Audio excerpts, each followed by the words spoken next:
and racial justice. Sheila engaged in many spirited debates, but she always had the deepest respect for all of her colleagues, even those with whom she vehemently disagreed. And she deeply loved the institution of Congress, and particularly the Judiciary Committee, because it gave her a platform to make a meaningful impact on the lives of millions of Americans. If Sheila took up a cause, she could be relentless in her determination to see it through, whether that meant making one extra phone call, going to one more meeting, offering one more amendment, or making one more speech. She would not rest until she thought she had done everything she could to fight for the issues she cared about. Through it all, she stayed true to her values and always had the people of Houston close to her heart. We are all better for having known her. The American people are better for having had her in their corner all these years. I will deeply miss my friend and colleague. May her memory be a blessing. I yield back. I want to thank the ranking member. Well said. Now, the chair will recognize himself for an opening statement. July 13th was a terrible day for America. We all agree spirited debate, fighting for what you believe in, are part of what makes this country the greatest nation in the world. But the First Amendment and robust political debate are not consistent in any way with violence. What happened in Butler, Pennsylvania was a tragedy that took the life of a good man, Corey Compertor, leaving a wife without a husband and 2 daughters without a father. Others were injured, and of course, former President Trump, by the grace of God, survived the assassination attempt. There are a lot of unanswered questions about the security failures that day. Questions about decisions made before the rally, questions about actions during the rally, and questions about statements made after the event concluded. Prior to the rally, why was the president's security detail denied requests for extra resources? Why weren't all the buildings secured? There were a finite number of buildings that needed to be secured. Why wasn't that done? Why was the president allowed to walk out on the stage when there was a suspicious person on the property? During the rally, what exactly happened between 6:09 and 6:14, those critical 5 minutes?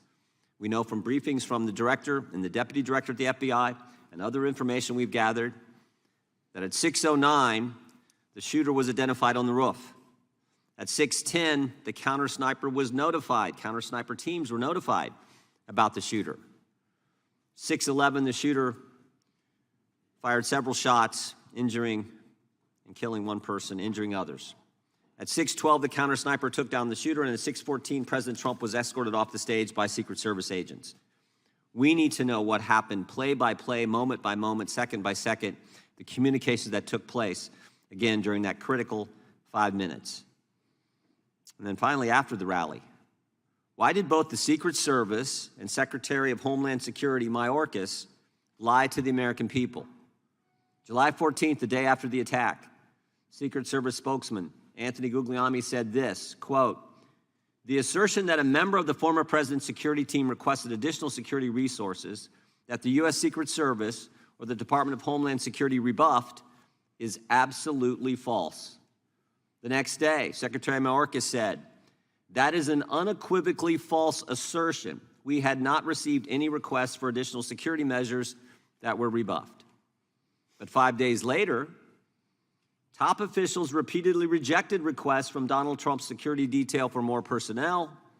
And on the 21st of July, the New York Times, confirming what the Washington Post reported, said, quote, "Mr. Guglielmi acknowledged that the Secret Service had turned down requests for additional federal security assets for Mr. Trump's detail." 180-degree change. Why did they initially lie to us in the days after the attack in Pennsylvania? Finally, we hope to learn more today from Director Wray about the shooter, his use of the drone, the explosives that were in his car, how he got on the roof, and a host of other questions. It is our hope that Director Wray's testimony can begin to give answers to the American people about all of these questions and concerns. So, Director, we appreciate you being here, and we trust that you're going to be as transparent with the committee and the country as you possibly can. And I'm sure you understand that a significant portion of the country has a healthy skepticism regarding the FBI's ability to conduct a fair, honest, open, and transparent investigation.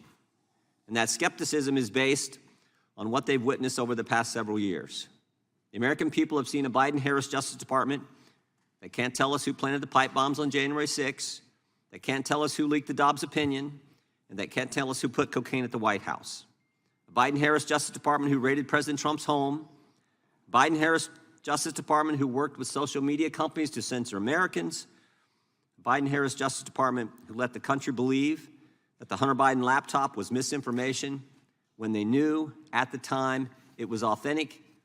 And maybe most importantly, a Biden-Harris Justice Department who retaliated against whistleblowers who came to this committee and spoke to us about these issues.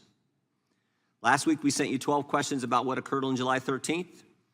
We expect you to answer those questions and the others that I've just outlined. And again, we thank you for being here today and appreciate your willingness to answer the questions that the committee is going to have. And with that, I would yield to the ranking member for an opening statement. Thank you, Mr. Chairman.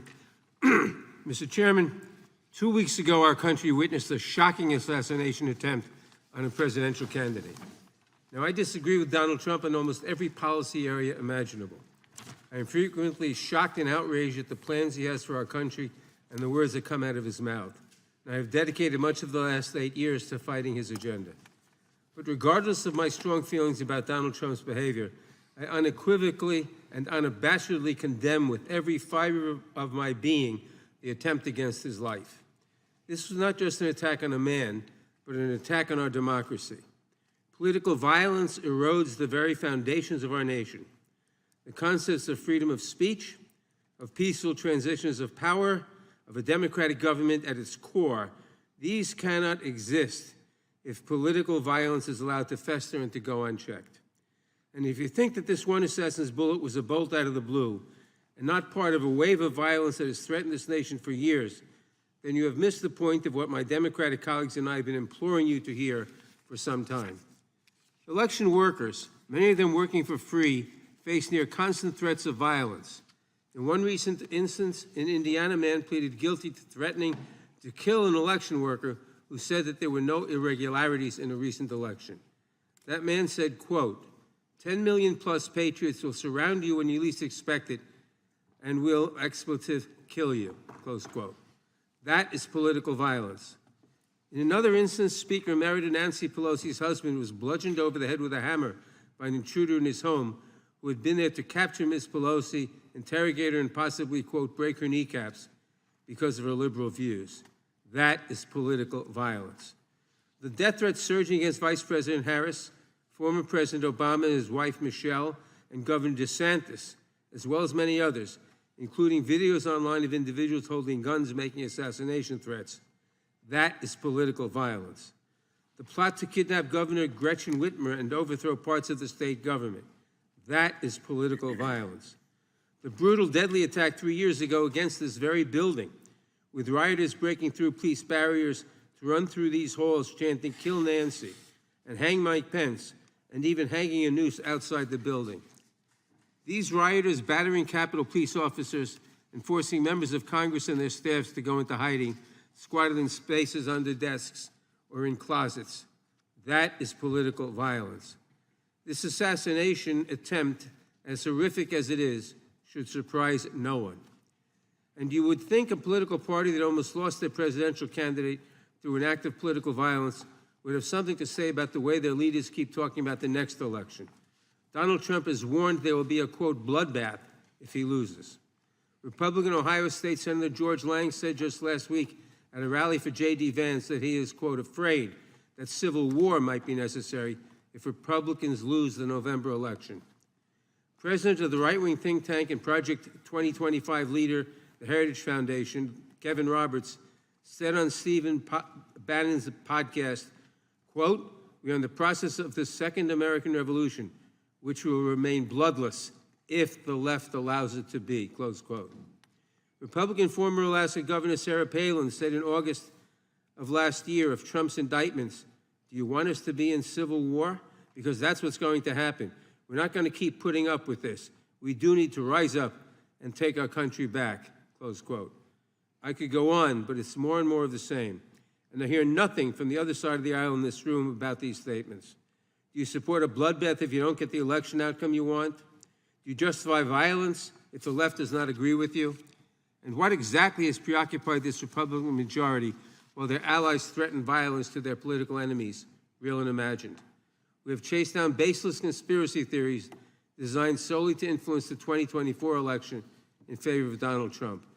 We have spent millions of dollars and thousands of hours of staff time in more than 100 transcribed interviews, chasing false accusations against President Biden, supporting an impeachment effort that seemed designed to fail, and hunting for a smoking gun that simply does not exist. And instead of admitting that these investigations found no corruption, coercion, or unethical behavior by the Biden administration, Republicans chose to just dig deeper and spend more money. Imagine what could have happened if we had spent these thousands of hours of staff time and those millions of taxpayer dollars addressing even one aspect of the political violence that now threatens our country. Perhaps, had this Republican majority lifted a finger to help a nation that is awash in guns, the assassinate Butler would not have had such easy access to the weapon he used to fire on that crowd. Director Wray, your agency is responsible for addressing some of the most serious issues of our time. The Bureau fights gun violence, which claims the lives of 40,000 Americans every year. It protects election security from growing threats from malign foreign actors who are working tirelessly to influence our elections. It protects against domestic terrorists and violent extremists who have been a growing threat in recent years and have carried out horrific mass shootings and deadly events around the country. And so much more.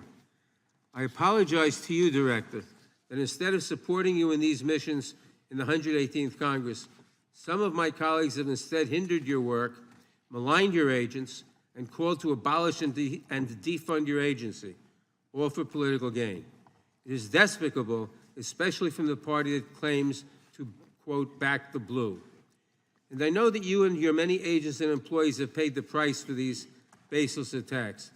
I know you have faced a barrage of threats, distrust, and vitriol from the public as a result of these wild, politically driven conspiracies. I know it has become even more dangerous and difficult for you to come to work each day. I may not agree with you on everything, but I sincerely thank you and every employee in your agency who continues to protect our country. The FBI is vital to keeping America safe, and I pray that today we can focus on the real, substantive work of the agency. It is the least we owe our country in these times. I yield back. Gentleman yields back. Without objection, all other opening statements will be included in the record. We will now introduce today's witness. The Honorable Christopher Wray has been the director of the FBI since 2017. He previously served as the Assistant Attorney General for the Criminal Division of the Department of Justice, the Principal Associate Deputy Attorney General, and Associate Deputy Attorney General, and as Assistant U.S. Attorney for the Northern District of Georgia. Again, Director Wray, you've been here many times. We appreciate you being here today, and look forward to your testimony and answering our questions. We will begin by swearing you in. Would you please rise and raise your right hand? Do you swear or affirm under penalty of perjury that the testimony you're about to give is true and correct to the best of your knowledge, information, and belief, so help you God? Let the record let the record reflect that the witness has answered in the affirmative. Thank you, and please be seated. We have votes coming in about 10 minutes, but we definitely want to get through your opening statement as far as we can, and this is going to be an interesting day on Capitol Hill with the Prime Minister of Israel here as well. So, Director Wray, you're recognized for your opening statement. Good morning, Chairman Jordan, Ranking Member Nadler, members of the committee. I want to begin by offering my condolences on the passing of Representative Jackson Lee, who served the people of Texas in this body and on this committee for so long. Thank you all for your support of our efforts to protect the American people and uphold the Constitution. I am proud to be here today representing the 38,000 special agents, intelligence analysts, and professional staff who make up the FBI, men and women who every day work relentlessly to counter the most complex threat environment I've seen in my tenure as FBI director, maybe in my entire career in law enforcement. Before I go any further, I also want to acknowledge and offer my deepest condolences to the victims of the horrific assassination attempt in Butler County.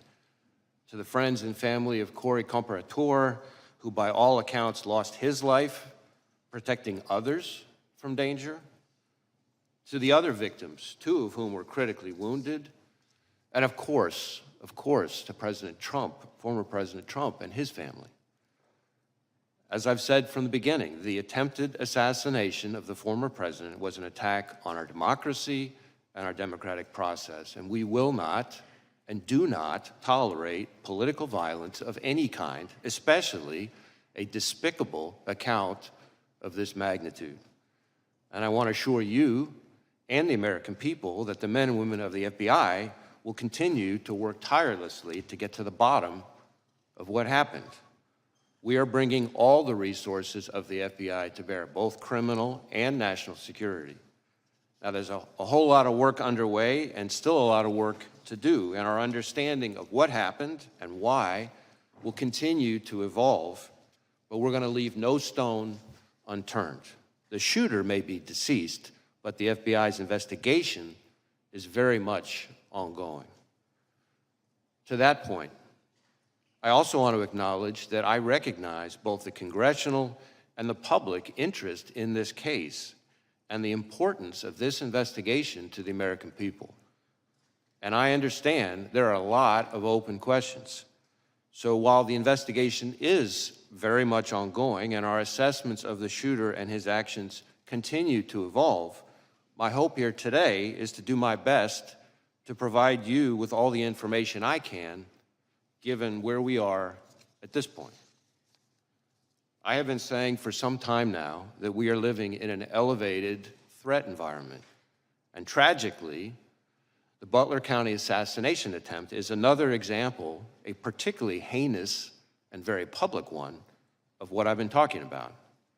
But it also reinforces our need at the FBI and our ongoing commitment to stay focused on the threats, on the mission, and on the people we do the work with and the people we do the work for.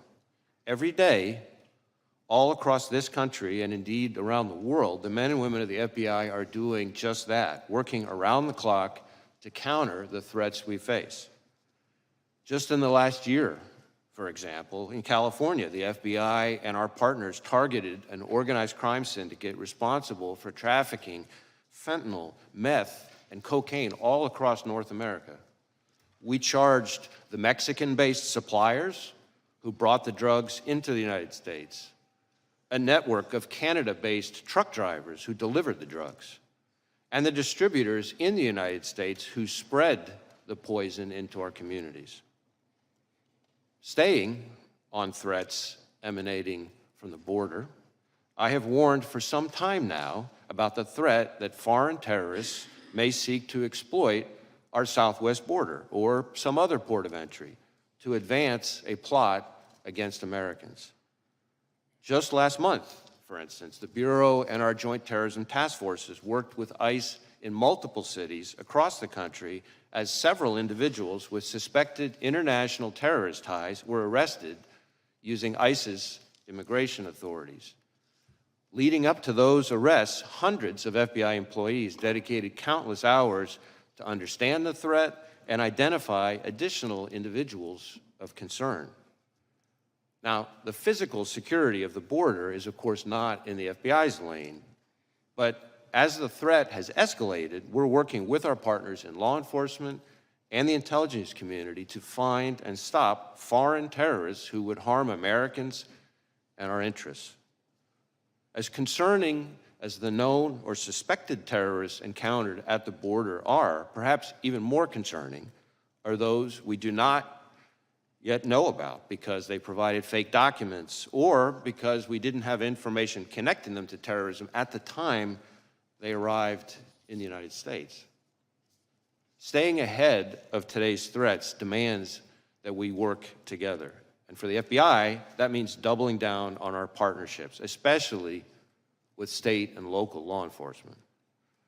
Whether it's working through our hundreds of joint terrorism task forces, to build out source networks, to identify those who slip through the cracks, or targeting the worst of the worst responsible for the violence that still plagues far too many communities through our Safe Streets task forces, or taking the fight to the cartels responsible for trafficking the dangerous drugs like fentanyl, pouring into our country and claiming countless American lives.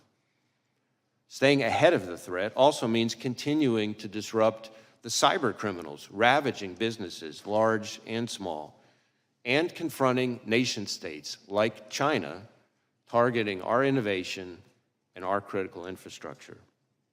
At the Bureau, we're proud to work side by side with our brothers and sisters in federal, state, and local law enforcement, our partners in the intelligence community, and others around the world to fulfill our commitment to keep Americans safe.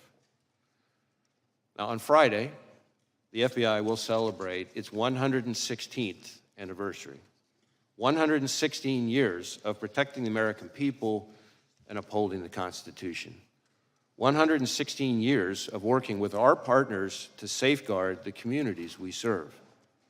116 years of innovating to stay ahead of the complex, evolving, and very real threats out there. I am proud of the legacy the men and women of the FBI have built and all they have accomplished for the American people. So, if I may, as we approach this week's anniversary, I would just like to say to all those who are part of the FBI family, from our current employees to our formers and to our partners across law enforcement and the intelligence community, thank you. Thank you for dedicating your lives to this country and to its people. It is both humbling and an honor to serve alongside you, and I look forward to the work we're going to continue to do together. And with that, thank you again for having me, and I look forward to our discussion. Thank you, Director Wray. Excuse me. We'll now proceed under the 5-minute rule. The gentleman from North Carolina is recognized for 5 minutes. Thank you, Mr. Chairman. Director Wray, I'm way down here, and I appreciate the chairman giving me this because I've got to leave. But let me ask this question. Why doesn't the FBI disclose to the American people all of the investigative detail and evidence that you are gathering as it is gathered? Well, we have tried to be transparent with both Congress and the American people as we're going along in the investigation, frankly, unusually so for an ongoing investigation, given the sheer nature of it. We have provided a lot of information. I expect to continue to provide information. I expect to be able to provide some additional information here today in response to your questions and your colleagues. But part of the issue is that, as like in any investigation, as we proceed, facts evolve. Our understanding of what somebody said turns out to have more context that we didn't have before. We have additional leads out there. So part of our goal is not just to respect the ongoing investigation process, but also to make sure that we don't prematurely provide information that then 2 days later turns out to be different than what we told people, because that's very much, kind of a natural part of any investigation. So, did Crooks fire 8 shots? We have recovered 8 cartridges on the roof. Why was Crooks allowed to get off 8 shots? Well, that, I think, is something we're still digging into. Again, maybe this is a good place for me to make clear the different investigations that are going on. So, because certainly I understand and given that I've only got 3 minutes left, and I know other members, I'm really interested because I appreciate your invitation. You said you're prepared to disclose things as questions are asked. So I don't want to waste time, I just want to get to the questions that might, and as many members as can, ask questions that you'll answer. I actually think I'd be glad for you to go on soliloquy, frankly, and tell us what you know. I think the American people want to know. Why was President Trump not kept off the stage? We don't know the answer to that, but I want to be clear, and this is important because I think it goes to questions that I can and cannot answer. Our investigation, the FBI's mandate, is focused on the shooter and all things related to his attack. Now, obviously, I understand very much the intense interest and focus on the Secret Service's performance, actions, decision-making, et cetera. There are 2 separate after-action reviews, the DHS Inspector General and the outside independent panel that's been convened that are focused on that. Now, our investigation will obviously overlap with that. Here's the problem. We're out 13 days, and you say we've been disclosing. We had the director, or the colonel from the Pennsylvania State Police in front of Homeland yesterday. He was quite candid. He disclosed to us that Butler Emergency Services Unit personnel were posted into the windows on the second floor of the AGR building, that they left there to go pursue the person that they spotted, Crooks, that they texted a photo of Crooks to the PSP representative in the command center. That information was relayed to the United States Secret Service. They asked that it be texted to someone else. That was many minutes before President Trump took the stand. What we don't know is why were they not keeping him off the stand? And to the extent, you know, I know we always hear when there's a criminal investigation, you got to wait for that to develop. But do you have any reason to, do you have any other target of your criminal investigation other than Crooks, who's dead? We are investigating the shooter both to determine his motive and his preparations and activities before the shooting, but also to make sure whether or not there are any co-conspirators, accomplices. At this point, have you developed any evidence to so suggest that there are any accomplices or cooperators or assisters? Not at this time, but again, the investigation's ongoing. So here's the thing. While we wait, maybe for months, and I hate to say this, I'm not trying to take a pot shot, but the country went for years with the understanding that the Hunter Biden laptop was Russian disinformation as offered by respected former intel officials, and the whole time the FBI had the laptop and then let that happen in public until finally offering testimony in a case. To the degree we wait to hear as a country and as a Congress what has happened in this event, because the FBI is conducting an investigation, it provides quarter for the U.S. Secret Service not perhaps to reckon with the problems that are obvious to everyone. So let's get a couple in while I've got 13 more seconds. One more question perhaps. Senator Grassley says that the records of the day show that there was a counter unmanned aerial surveillance operator on site. Was there? And why did that person not prevent Crooks from being able to use a drone? So again, questions about the Secret Service's performance are better directed to those other reviews. What I can tell you when it comes to drones is that Crooks himself had a drone, and I'm prepared to answer questions here today about the shooter and his use of the drone, for example. My time's expired. Gentleman yields back to ranking members recognized for 5 minutes. Thank you, Mr. Chairman. As I said in my opening statement, political violence is a scourge and entirely unacceptable, no matter the source or the target. Last October, a far-right conspiracy theorist broke into Nancy Pelosi's home and bludgeoned her husband. Prominent Republicans mocked the attack and promoted conspiracy theories about it. Last August, an armed Utah man who threatened to kill President Biden was killed as FBI agents attempted to serve a warrant on him hours before President Biden landed in his state. Some on the right claimed that the man was simply a, quote, Second Amendment enthusiast. In recent weeks and months, those on the right have repeatedly called for, quote, civil war, with an Ohio state senator saying that if Republicans lose the election, quote, it's going to take a civil war to save the country, and it will be saved. The president of the Heritage Foundation likewise said that, quote, we are in the process of the Second American Revolution, which will remain bloodless if the left allows it to be, close quote. Director Wray, it's obviously important that we respect First Amendment protections, but there is clearly a point at which some violent rhetoric crosses over into threats of violence or leads to actual violence. Could you describe how the FBI looks at this relationship between rhetoric and action and what you are seeing around the country? So I appreciate the question, and this is an issue that I've been talking about for some time. In our view, there is a right way and a wrong way under the First Amendment to express your views, no matter how passionate or even angry you are. And violence and threats of violence is not the right way. And we don't care what you're upset about or who you're upset with. When, from the FBI's perspective, when it turns to violence and threats of violence, that's when we have to draw the line. That's when we get engaged. And there is an alarming phenomenon that we've seen over the last several years of that kind of passion and heated rhetoric turning into actual violence and threats of violence. We've seen it against public officials of all sorts. We've seen it against law enforcement. The number of officers shot and killed in the line of duty in this country is, frankly, outrageous and alarming. And I know that because every time an officer is shot and killed anywhere in this country, Since the day I started as FBI director, I personally call the chief or the sheriff to express my condolences and to talk to them about the victim's family. And the number of those shootings that are ambush-related, meaning somebody is targeting law enforcement because they're law enforcement, is particularly alarming. I have made around 400 of those phone calls. It's almost every 5 days that a law enforcement officer is killed in the line of duty. And that is an example of the kind of ways in which passions and heated rhetoric can bubble over into violence. Thank you.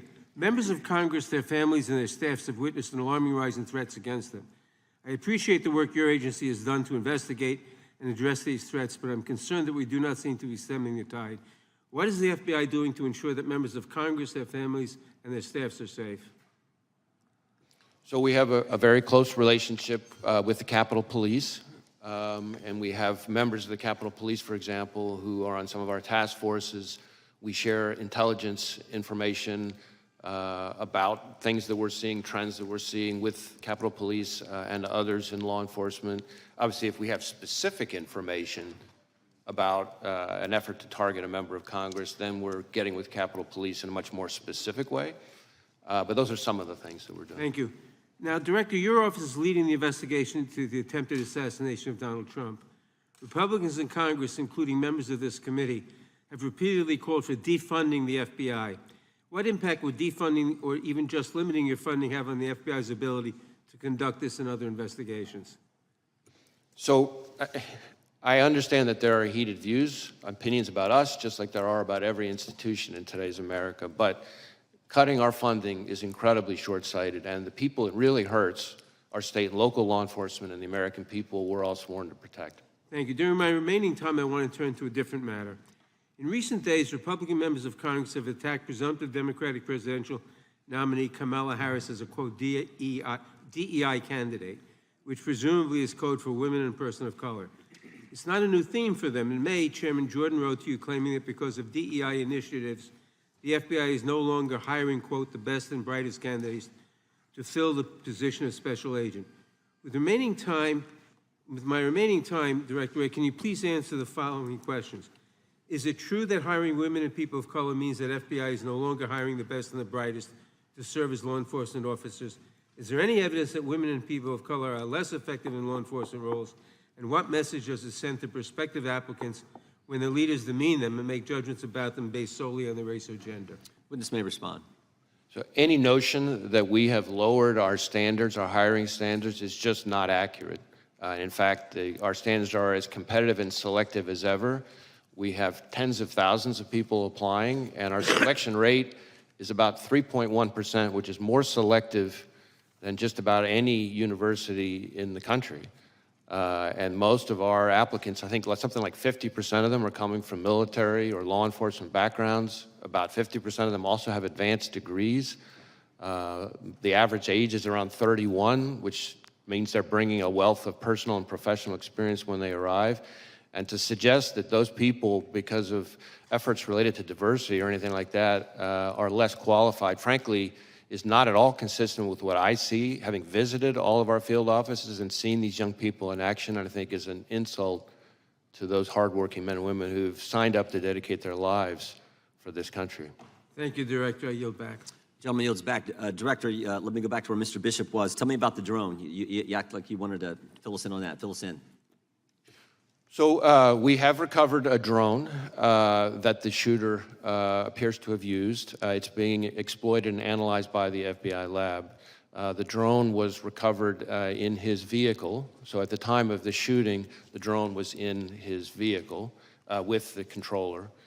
In addition, our investigation has uncovered. Do you know what time of day he flew it, and if he flew it on the day of the shot? Yeah. Oh, I'm sorry. Go ahead. Go ahead. So in addition, it appears that around 3:50 p.m., 4 o'clock in that window, on the day of the shooting, that the shooter was flying the drone around the area 2 hours. for about 11 minutes. I want to be clear, but when I say the area, not over the stage and that part of the area itself, but I would say about 200 yards, give or take, away Okay. from that. We think, but we do not know, so again, this is one of these things that's qualified because of our ongoing review, that he was live streaming, viewing the footage from that, again, about 11 minutes in around the 3:50, 4 o'clock p.m. range. 2 hours before, he's flying a drone in the vicinity of the Yeah, rally. about 200 yards away, yes. 200 yards. Okay, that's important information. What about the bombs that we've heard about in the shooter's car?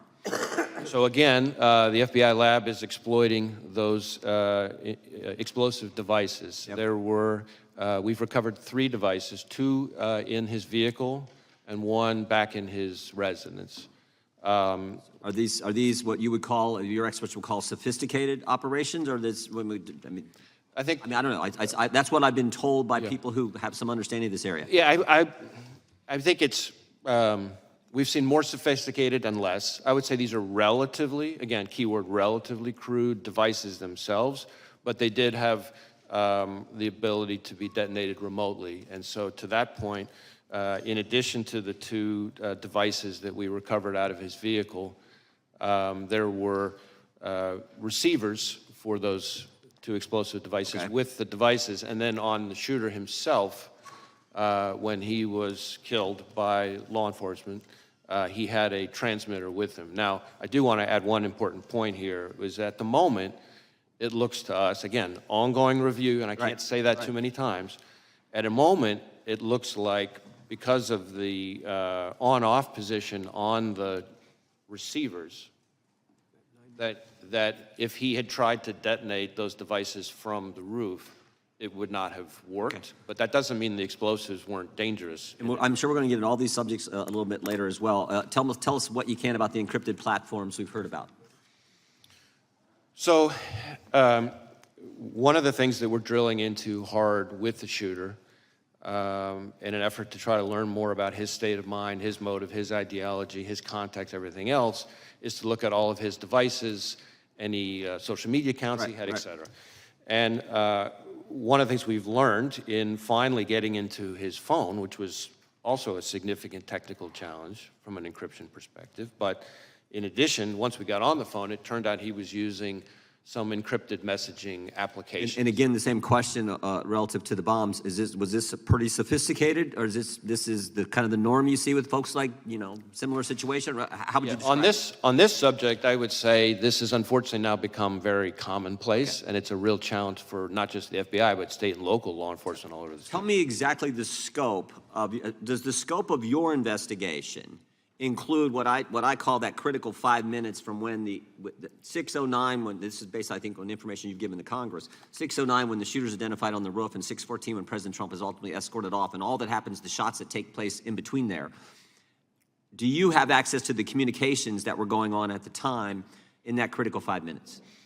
So our investigation, when you say scope, our investigation includes that time frame, although focused again on the shooter himself and his attack. Now, as part of that, he's obviously involved in that time frame. Correct, and as part of that, as part of our focus, our investigation of the shooter and the attack, of course, we are interviewing law enforcement from the scene because those are some of the most significant witnesses, and we're obviously getting access to their materials and that kind of thing. And the Secret Service has been fully cooperative. You have access to the communications that exist there. That exact question, I don't, as I sit here at the moment, I don't know the exact answer to that question, but I know that Secret Service has been cooperative with us. The Congress would like access to those communications as well. I mean, not just that 5 minutes, although I think that's the critical time frame.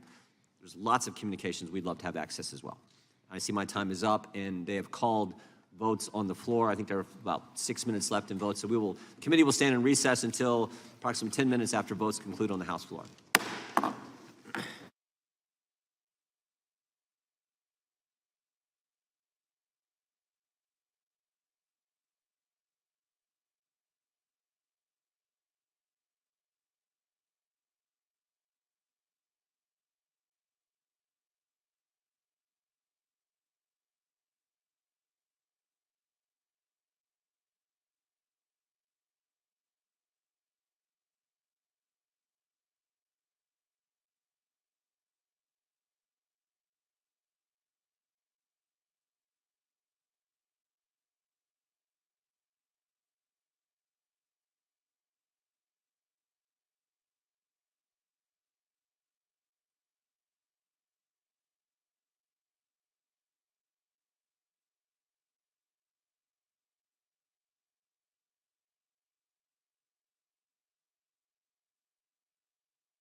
Committee will come to order. The chair recognizes the gentlelady from California for 5 minutes. Thank you, Mr. Chairman, and thank you, Director Wray, for being here with us today. Before I ask anything, let me just echo the comments made by others, and especially the ranking member, decrying the state of political violence in this country. It's completely unacceptable. We have a democratic system that allows for us to disagree, but not to take those disagreements to violence. That's what we have elections for. And I want to also thank you and all of the FBI for the work that you do, and frankly, the abuse, unwarranted abuse and criticism that have been directed to you by conspiracy theorists and others. It doesn't make your hard job any easier, and I want you to know that many of us notice that and appreciate the work that you and your team are doing. Let me just ask a couple of quick questions. First, many of us are interested in the motives of the shooter here. You know, when it's an assault on a political figure, you immediately assume there's a political motive, and that may be the case here. We don't know yet. But I was interested in what you're seeing on his phone. The press has reported that he had pictures not only of Mr. Trump, but of Mr. Biden and various other members, political figures.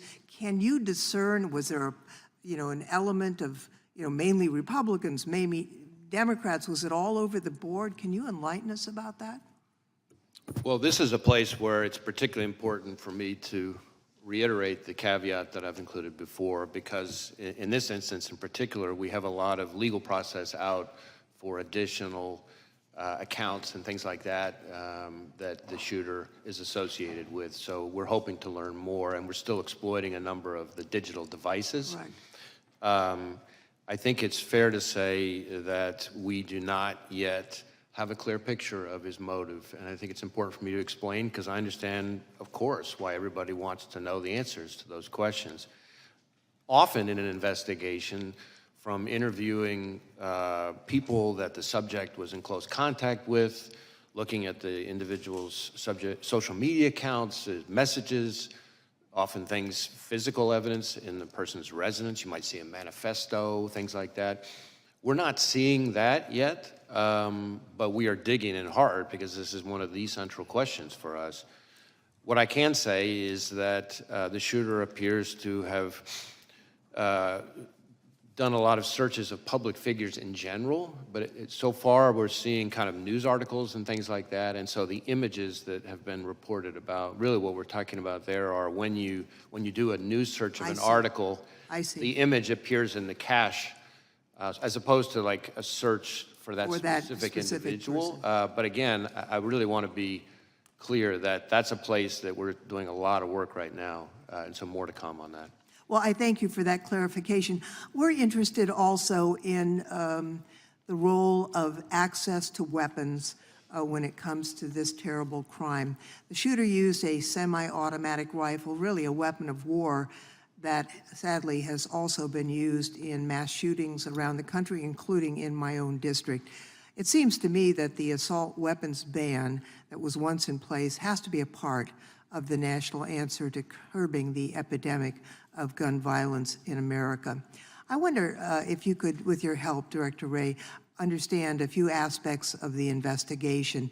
It's my understanding that the Bureau of Alcohol, Tobacco, Firearms, and Explosives, ATF, was quickly able to trace the gun's purchaser, using records from an out-of-business gun store, records that the government is required to correct. Some of my colleagues on the other side of the aisle have suggested that collection should stop. There have been efforts to digitize it, which have been resisted. Can you tell us about how the origin of this gun purchase was discovered and the technology used? I guess what I can say is we located a number of firearms associated with the shooter and his family. I think it was a total of, 14 in the house. The weapon that he used for the attempted assassination was an AR-style rifle that was purchased legally, that he, is my understanding, acquired, I think bought actually from his father, who was the one who originally bought it, again, legally. Thank you, Mr. Chairman. My time has expired, so I yield back. Gentlelady yields back. Gentleman from California is recognized. Thank you. Director, I'll try to ask questions that are answerable too. I think that's been done pretty well on both sides. You do the advanced threat assessment and deliver that information as to the general threat and then specifics as to protected people to the Secret Service. Is that correct? Well, sort of. The Secret Service does a threat assessment, but they're doing that based on intelligence that they receive from a number of sources, including, of course, the FBI. So we share, whenever we have threat information related to a particular individual or protectee, then we share it with the Secret Service at a number of levels. So you're a participant, but ultimately the responsibility for threat assessment as to these individuals belongs to the Secret Service. Well, again, the threat assessment for the individual belongs to the Secret Service, but we are an important part of that because we share threat information, if we have any. They get threat information from a variety of sources. So, and you get them from that same variety of sources. They've got no sources that are excluded from the FBI, do they? Well, I don't know. I'm not aware of any that are excluded from the FBI, but they may receive information that comes directly to them that didn't come to us. Sure. Okay. Director, do you believe that former President Trump was a high-risk threat under your assessment?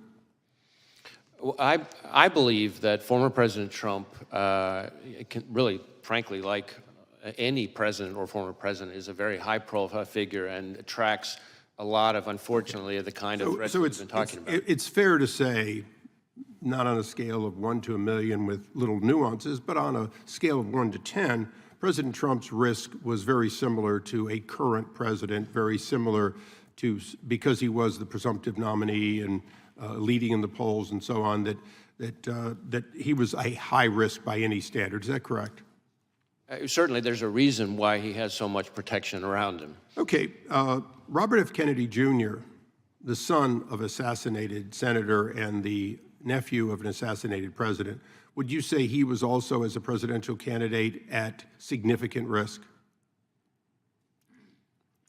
Again, I think any presidential candidate raises some level of risk. It might vary from candidate to No, but it's clearly a risk. Okay. In a nutshell, the day before this attack, President Trump was documented not to have gotten on multiple occasions from the Secret Service what they asked for. The day after, it looks like they're getting more. The day before, RFK had been denied by the president multiple times, Secret Service protection.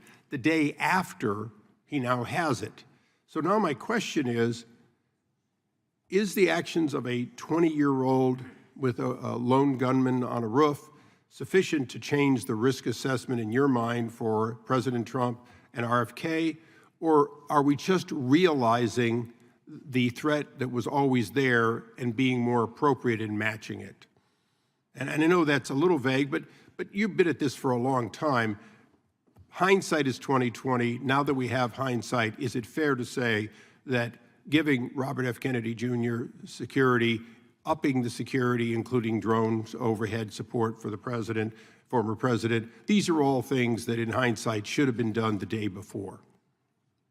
Well, let me try to answer your question this way. Of course, as I said, the assessments of the level of security to be provided to individual protectees. No, I understand it's a Secret Service decision. But what I would say to you is that, and I've been saying for quite some time, including in front of committees of this Congress, that we are in an elevated threat environment, and we have been for some time.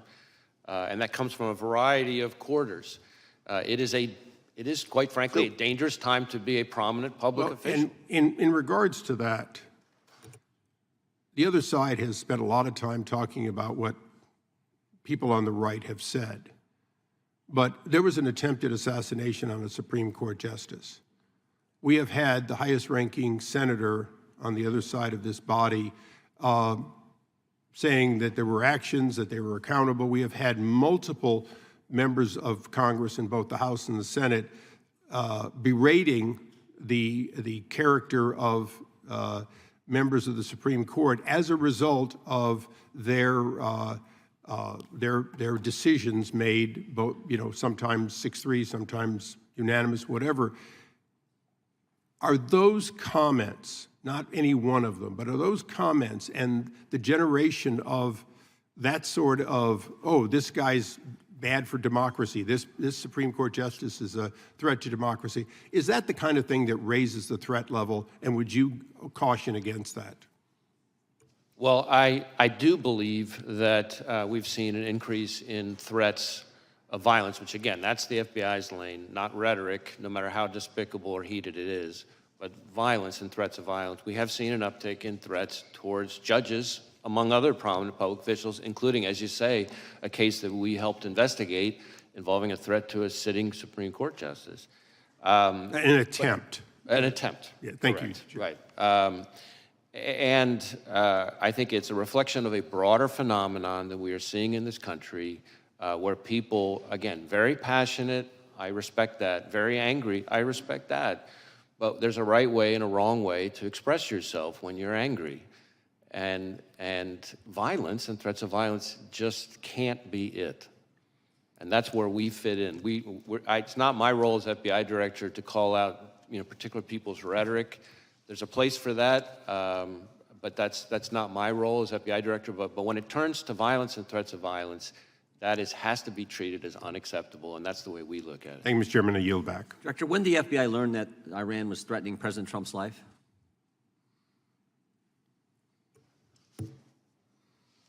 So I want to be a little bit careful here, not to talk about specific classified information, but we have been for quite some time, and I'll stick with what's in the open record. We, for some time, and I in particular for some time, have been calling out the efforts by the Iranian government to attempt to retaliate for the killing of Soleimani by going after current or former prominent U.S. officials, and we've even had an indictment against it. And I think that we need to recognize the brazenness of the Iranian regime, including right here in the United States. And I expect that we're going to see more of it, and I expect there'll be more coming on that. I'm not aware of any threat information related to protectees that wasn't, passed in a timely way, but I can't really get into specifics here. It's the minority's time here, but I just felt that was a question the committee needed to understand, and it sounds like you've known that for a long time, and that information was conveyed to the Secret Service? Any information related to threats against the former president, which again, as we've sort of talked about, happens all too often, is something that we have a whole process we routinely share with the Secret Service at a number of levels in a timely way, and to my knowledge, that has consistently been followed. The gentleman from Georgia is recognized. Thank you, Mr. Chairman. Thank you for being here, Director Wray. Director Wray, the FBI is the independent law enforcement agency under the Department of Justice. Is that correct? Yes. And does the FBI director currently report to anyone? Well, you mean in a chain of command, Yes. reporting structure kind of Yes. thing? Yeah, so the FBI is part of the Justice Department. On the org chart, you would see that the FBI director, and this has been true for decades, reports to the Deputy Attorney General, who reports to the Attorney General. Obviously, reports in a communication sense, I report to any number of people. As opposed to a micromanagement reporting system. Correct. And you would take issue, would you not, with any proposal that would change or alter that chain of command and place you or place a FBI director in the position of reporting directly to the president? Would you not? You would oppose that? I don't think that would be a wise reporting structure. I think the structure that we've had for decades now makes sense. I think there's a difference between independence in a sort of organizational structure perspective and independence in terms of the way you do the work. Obviously, the reporting FBI, directly- the FBI is part of the Justice Department. Well, reporting directly to the president would eliminate your independence, would it not? I don't think it would help. Yeah. And you're familiar with Project 2025, are you not? I mean, I've seen, news reports about it. I'm not You're aware that particularly familiar with it. You're aware that it is a game plan for President Trump's first 120 days in office, correct? I'm really not familiar with the details. Again, Well, I've seen reporting about it. It is, and what he proposes to do is to force the FBI director to appoint, report directly to him. That's what he wants to do within the first 120 days. He also wants to eliminate the position of FBI General Counsel. That is also set forth in Project 2025. How would you recommend that? I think the FBI's Office of General Counsel serves an incredibly important role, including in terms of advising our workforce. We have 38,000 people. The idea of having an organization like ours, an independent law enforcement agency like ours that doesn't have its own general counsel's office doesn't make sense to me.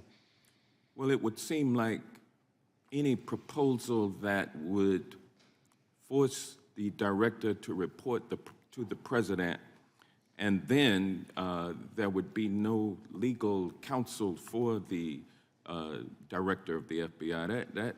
That seems like it's an attempt to neuter the FBI and render it accountable only to the president. Isn't that correct? Well, let me put it this way. I recognize that the FBI director, this FBI director and every FBI director before me serves at the pleasure of the president. And that's part of our system. I was appointed by President Trump. I respect that. I think that's a part of our structure. But independence in terms of how we do our work is what matters to me. And we need to be able to do our work in a way that is free from political interference. Well, you wouldn't be able to do that by reporting everything you do to the president and getting his authority and approval before you take action, correct? I don't think that would be a wise approach. And then there's even a proposal to replace many of those 38,000 dedicated civil servants who work for the FBI, replace them with a MAGA group that has pledged its allegiance to Donald Trump. What danger would that bring to the FBI if that were to happen? Well, again, I haven't read or reviewed this thing that you're assuming referring to. what I say is but, true. But What the FBI is impact would made that up of have? the FBI is made up of 38,000 dedicated career law enforcement professionals. It has no political appointees of any kind, unless you count me as a You don't nominee want of the that to former change president. either, do I you? don't think that should change. I You don't think want that is a bunch that is of MAGA part of how we loyalists do our work. being, Right. being the employees of the FBI. We're coming up on 116 It would- years of the FBI, and that's the way it has been for 116 It would years. be crazy to take 38,000 MAGA loyalists and put them at the FBI. That's frightening. That's what Project 2025 proposes, and I'm glad to know that you are not with that program, and with that, I yield back. Gentleman yields back. Gentleman from Florida is recognized. Was the shooter on the FBI's radar in any way prior to the assassination attempt? We did not have any information about the shooter. He was not in our holdings before the shooting. No communication in any chat rooms, no CIs or confidential human sources have any interaction with No, we've run a thorough search for the subject through all of our holdings, and he was not in them anywhere. Were there any FBI agents or informants present at the Trump rally in Butler? Not to my knowledge. And Mr. Jordan was talking to you about Iran. Were law enforcement resources diverted from the protection of President Trump to John Bolton as a consequence of concern that Mr. Bolton might have been the target of Iranian malign efforts? That's really a Secret Service decision. I don't know the answer to that. That's really something they would know better. What I can tell you is that there are a number of individuals. You mentioned one who we've brought a case a specific criminal case for the Iranians targeting for assassination, but how the Are you going Secret to Service get that allocates- answer to us, whether or not resources were diverted from Trump to Bolton? Is that just going to be part of your review? I think that's going to be part of the reviews by the Inspector General. The Inspector and General for after- DHS, right?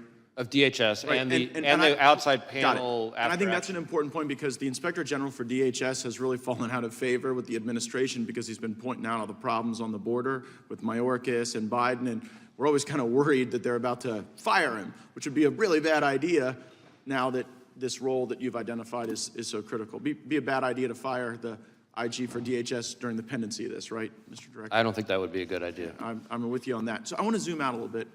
How often do you brief President Biden? You mean on this No, specific just generally. case? No, in your role as FBI director. I mean, I don't know that I could give you a number. Is it like weekly, monthly, daily?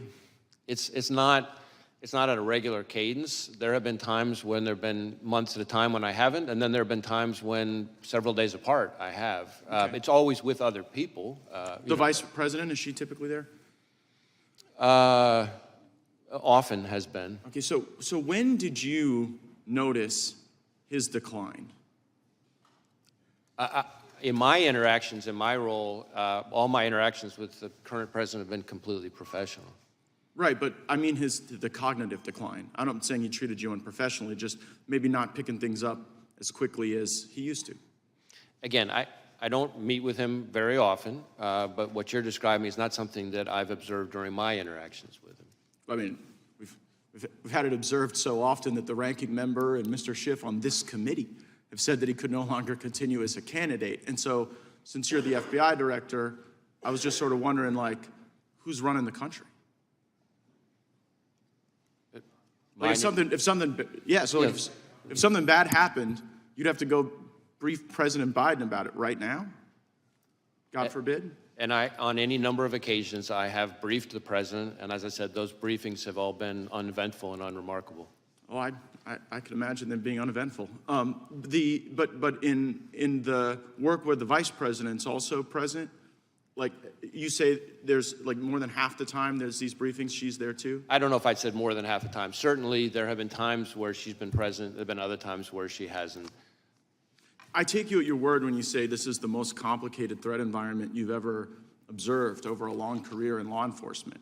And I'm just kind of wondering, with this assassination attempt, with the invasion at our border, with all the Hamas that have been let in that you've talked about and briefed about, like, is Biden up to it? And if he's not up to it, and you're a guy who's been regularly briefing him, like, who's been in on this conspiracy to hide the real Joe Biden from all of us for years? It never occurred to you that this guy wasn't up to it in all these briefings you did? As I said, my briefings with the president have all been completely fine. Were they I between briefed, 10 a.m. and he's 4 asked p.m.? questions. There hasn't been anything of note in the area that you're talking about. Yeah, did you ever have to brief him before 10 a.m. or after 4 p.m.? We hear those are as good hours. I certainly times that I have briefed have included outside those hours. Right, okay. I just, I think the American people want to know how we got to this point with someone who's so diminished his own party has basically put him out to pasture. And since you had close proximity and the vice president had close proximity, I'm just kind of wondering if you were being straight with all of us about how things were going with him. I guess we'll have to figure that out. You can count on me to be straight with you, sir. We'll see. Gentleman yields back. Gentleman from Tennessee is recognized. Thank you. Firstly, I'd like to recognize, unfortunately, the fact that our colleague and my colleagues, side by side, mate for many, many years in this committee, Sheila Jackson Lee, is no longer with us. She was a great member and a force for America, and her loss is felt and it's great. Secondly, I'd like to say to the FBI director that there were some remarks made when you were introduced, peremptory remarks saying that people don't have great faith in the FBI and et cetera, et cetera, et cetera. I have great faith in the FBI, and I think most of us on this side of the aisle do. And we appreciate your work and appreciate your being here. Some on the other side of the aisle have cast aspersions upon the FBI and upon law enforcement. And if they don't want to support law enforcement, that's their business. But I support law enforcement, and the FBI is the top rank of law enforcement in our country. So I thank you and all of your people that work with you. Secondly, there's been some questions about the FBI maybe being weaponized. Did President Biden ever ask you to get involved in the case in Orlando, Florida, where Kevin McCarthy says that Mr. Gates is investigated for some sexual involvement with a 17-year-old girl? Did the president or anybody in the Democratic Party, as Mr. McCarthy has suggested, weaponized you and tried to get you involved in that case? No, sir. Good, thank you. Just wanted to make sure of that. Butler, Pennsylvania, I read something about a ladder. He used a ladder to get up on that roof, and that the ladder was found somewhere a distance away. Is that true? So we do know that he purchased a ladder. I think, if I recall correctly, it was about a 5-foot tall type of ladder. But importantly, we did not find the ladder at the scene. So it's not clear that he used the ladder to get on top of the roof. So you don't think we're the ladder... still digging into all that, things related to the ladder and his access to the roof. But he did buy a ladder, but the ladder was not found at the scene. Ladder didn't have any feet on it. It didn't walk off. Oh, yeah, right. Thank you, sir. There have been a lot of threats against public officials. We've seen Mr. Scalise terribly shot, and we saw Gabby Gifford shot, and other Congress people, and many of us have had death threats. And the FBI has, I think, been made aware of those to help protect us, and I appreciate that greatly. But we've also had election officials and poll workers threatened. What is the FBI doing in consultation with other law enforcement to ensure every eligible voter can safely and confidently cast a ballot this year? So when it comes to threats to election workers in particular, we participate in the election threats task force that DOJ set up. We also, and there have been quite a number already of arrests and convictions under that task force. We have got a number of investigations underway that involve all kinds of threats to election workers, ranging from online threats to, there was even some mailings that included fentanyl. So there's been a number of types of threats to election workers. And these are, after all, people who are putting in their own time for the good of the country to try to help us have a functioning democracy. And so the idea that they would be targeted with violence is just outrageous. We are sharing information with election officials about things to be on the lookout for. We have election crime coordinators in all 50 states. You'll be prepared for Election Day with additional, FBI will be looking out for. Yes. Thank you, thank you. Jeffrey Epstein, been in the news a lot lately about involvement with certain people high in politics involved. Did the FBI conduct the raid on his townhouse in New York when he was incarcerated in New York?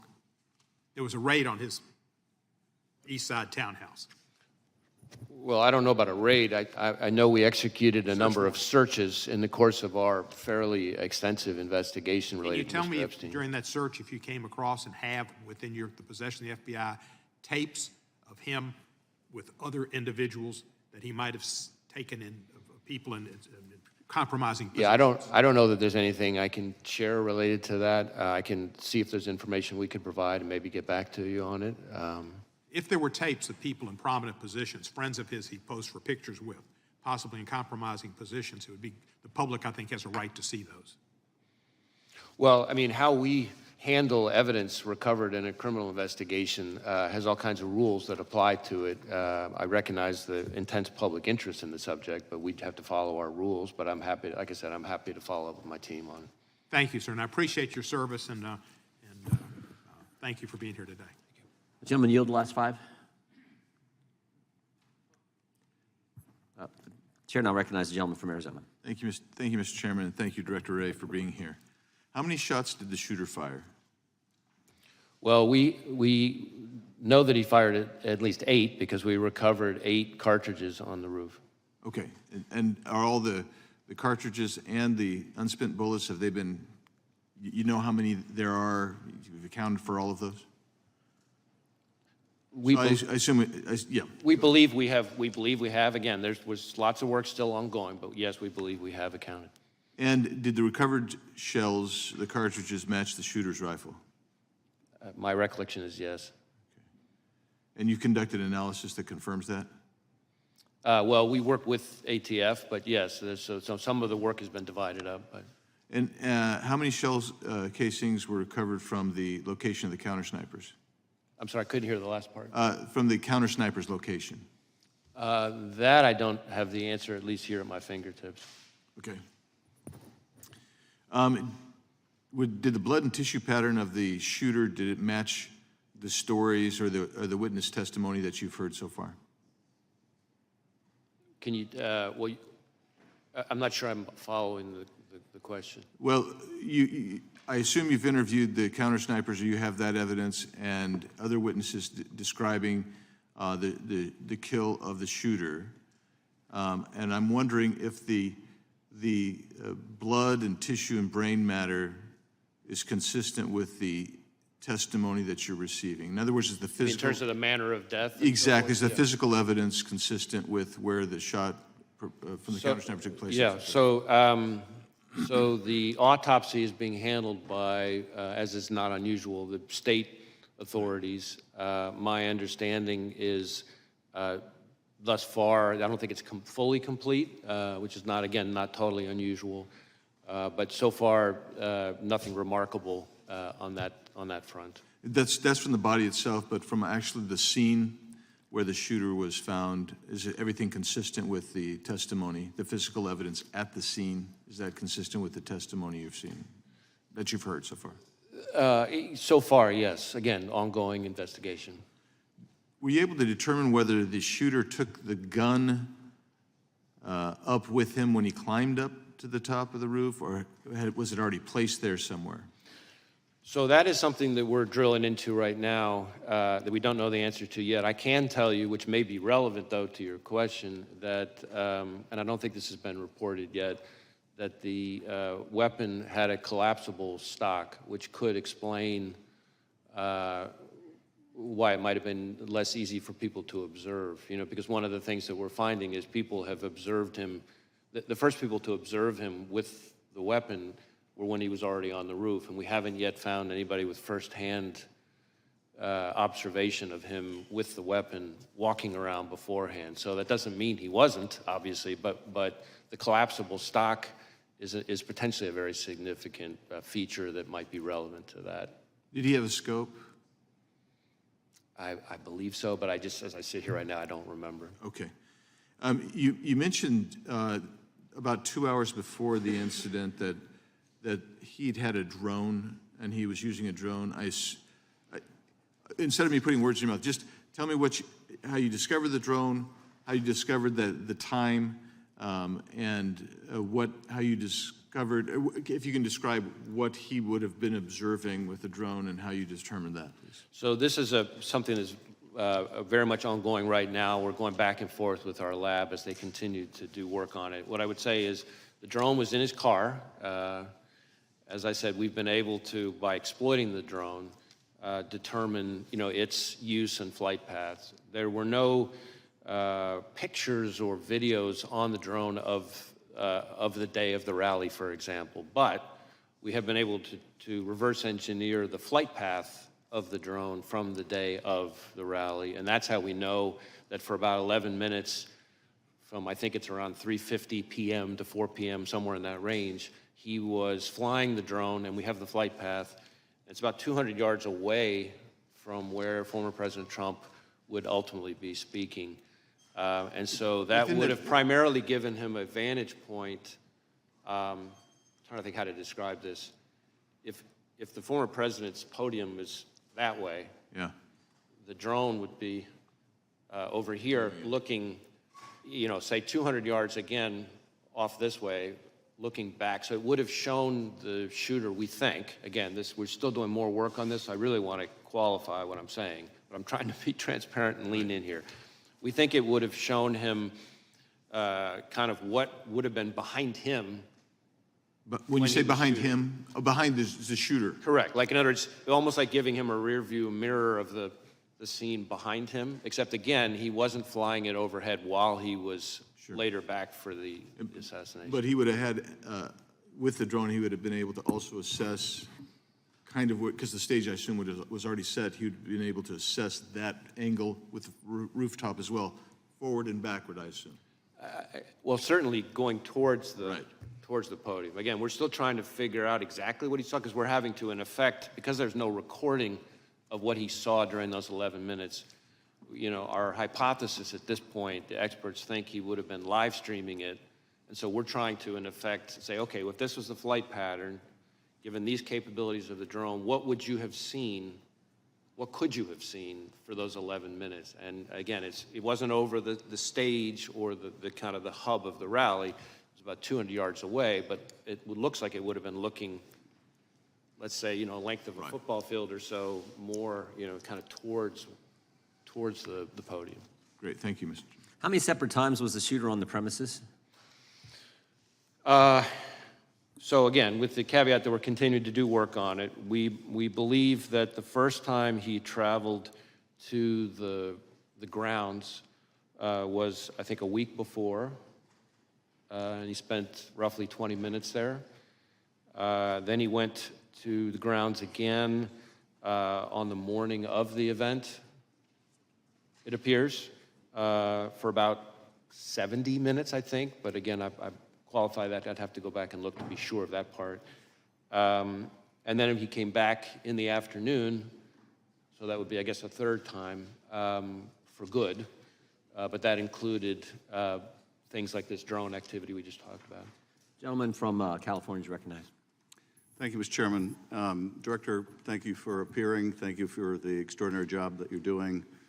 Please convey our thanks to the men and women at the Bureau for their incredible work. I've worked with them since I was an assistant U.S. attorney more than 30 years ago. Let me start with a threshold question I'm curious about. When I applied to be an assistant U.S. attorney, I had to go through a background check. Do candidates for the FBI have to go through background checks? Yes. Would someone with dozens of felony convictions survive a background check for the Bureau? No. So they would never be hired by the Bureau? No. Well, clearly the Bureau has, you don't have to comment on this, I know you won't, but clearly the Bureau has higher standards for their hiring than one of America's great political parties. Let me turn to the events of the tragic shooting. Have you been able to gain access to the shooter's electronic communications, social media, and with the caveats that you mentioned that the investigation is still early, have you been able to make any deductions, or are there any indications of the shooter's motivation from those electronic holdings? So in terms of our ability to access it, we have been able to get into and exploit a number of electronic devices, digital devices, but not all of them yet. And then within his various accounts, we've been able to get access to some of them, but some of them we're still waiting on. Some of them we may never get access to because of the encryption issue, that it presents an increasingly vexing barrier for law enforcement, not just the FBI, but for law enforcement all over the country. But we're still drilling into that. We have some information. Some places we've been able to look, some places we will be able to look, some places we may never be able to see, no matter how good our legal process is. But that's what we're looking at right now. In terms of what we've been able to find so far, a lot of the usual repositories of information have not yielded anything notable in terms of motive or like ideology.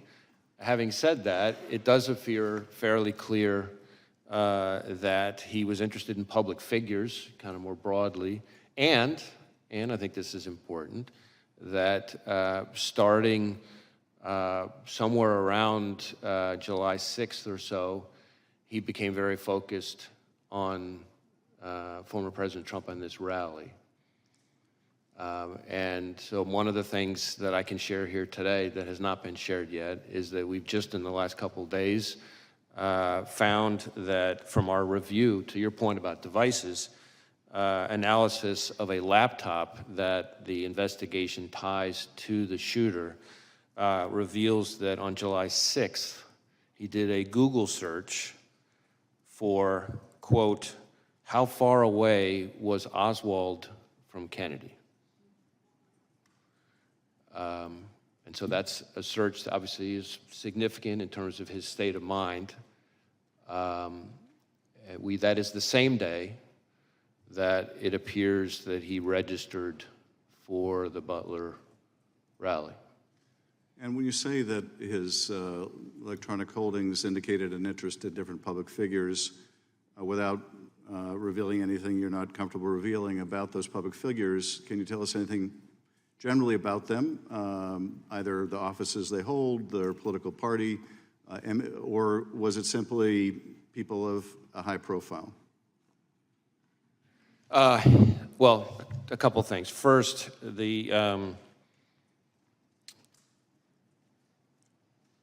the images that we've recovered so far from, I can't remember which of his various devices, appear to be what we call cached images from searches of news articles. So if you do a news article search, of course, if there are photos on it, those photos get stored automatically in your cache, as opposed to me searching or him searching for a specific person and getting up images of that person.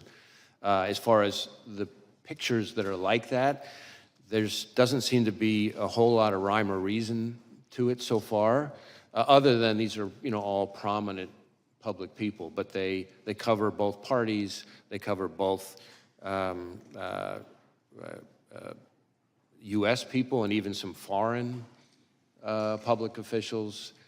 So that part doesn't appear to, that one repository of information doesn't appear to be overly indicative of motive, other than interest in public figures, but that could be just because he was reading news stories. So we're still trying to drill into that. That's why all of these outstanding legal process returns that we're waiting on for various accounts, platforms, et cetera, any one of them could be one that would have very indicative, very important information. If I could be permitted one very short additional question, Chairman. From that, any indication of any other particular target, that is someone who was not just sort of generically the subject of the searches you described, but for which there was more of an interest than others? There's the information I just described at the moment does not appear particularly indicative of targeting in its own right. But again, that dot, once we get other information, could connect in a way that might be more meaningful. But I'm sharing that piece of information with this committee and with the American public, but I think it's important that we put down a qualification. This does not appear to be some kind of target list or something like that. This is cached images from running searches of news stories. And again, there's nothing at the moment, there's no pattern from that particular piece of information that is overly remarkable so far. Thank you. Thank you, Chairman. Gentleman yields back. Gentleman from California is recognized. Mr. Director, you previously told us that you consider the situation on the southern border to be a massive security threat to our country. Is that still your assessment? I stand by my prior testimony, and in fact, just in the last month or so, we've done, conducted a significant series of arrests. I say we, our Joint Terrorism Task Force is working with ICE of a number of individuals with suspected international terrorism ties. And I have also been very vocal about the fact that and this is really since the last time I appeared before you, that we are increasingly concerned about the possibility, not just of a foreign terrorist-inspired attack, which is very much a concern, but even the potential for a coordinated foreign terrorist attack, perhaps like what we've seen against the concert hall in Russia, for example, but just here in the United States. Well, the 19 suicide bombers who overstayed visas were responsible for 3,000 American deaths on 9/11. What's your best estimate of the number of foreign terrorists who are now in our country? I don't know that I could give you that number. What I can tell you is we have lots of foreign terrorism-related investigations, but that doesn't mean that all of them came in, illegally or anything like that. It seems to me that the simplest act of terrorism would be for dozens of guerrillas to attack low-security, high-density venues, for example, Friday night high school football games all across the country at the same hour, with bombs and automatic weapons. That would produce thousands of casualties from coast to coast in a matter of minutes. How likely is such a scenario?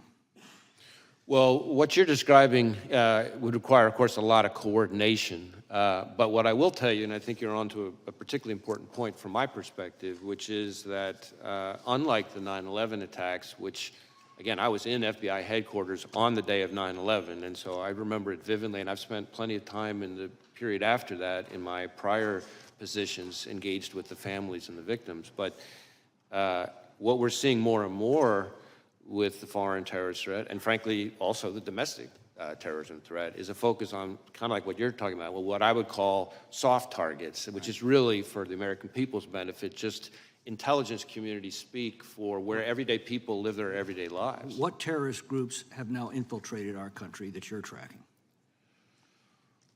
Well, I don't know that I would say infiltrated. We have investigations as we speak that relate to ISIS and its affiliates. We have investigations as we speak that relate to Al-Qaeda. We have investigations as we speak that relate to Al-Shabaab. We have investigations as we speak that relate to the Iranian proxies, Hezbollah, and so frankly, even the IRGC Quds Force itself. What foreign criminal gangs are now in our country that you're most concerned with? Well, foreign criminal gangs, I mean, we obviously have investigations, a lot of investigations into, gangs like MS-13, for example, and some of its counterparts. Although I think if you were to talk to most chiefs and sheriffs like I'm doing every week, we shouldn't underestimate how prevalent neighborhood gangs are, really. It's a lot of the gang violence. Well, I'm concerned about those that we've allowed in through the southern border and what threat they are now posing. Do you believe that the vetting performed at the southwest border is adequate to ensure that aliens with terrorist or criminal gang ties are not being released into the United States? Well, it's not really for me to speak to the vetting. What I would tell you is that you have to deal with it once they're released into the United States. And one of the concerns that I have, which I touched on briefly in my opening, is there's been a lot of focus on the number of known or suspected terrorists encountered at the border, and that number has increased over the last 5 or 6 years, and that should be of concern.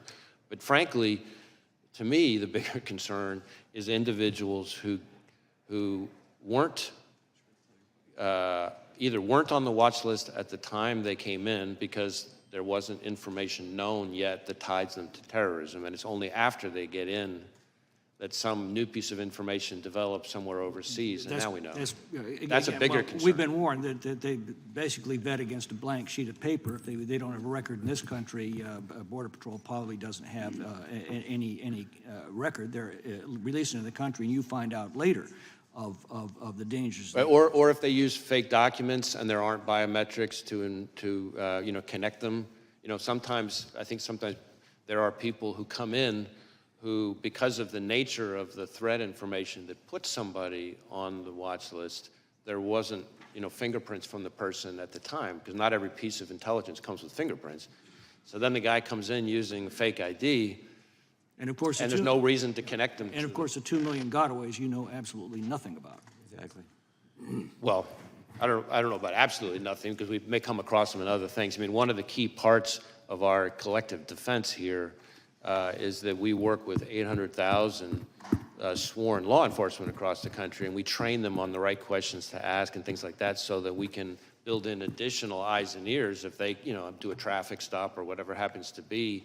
We run a greater chance of leveraging all that to pick up people who may have slipped through the cracks. Gentleman yields back. The gentleman from California is recognized. Director, we're about 100 days until the election. Russia has attacked our democracy in past elections. Are they seeking to do it in this one?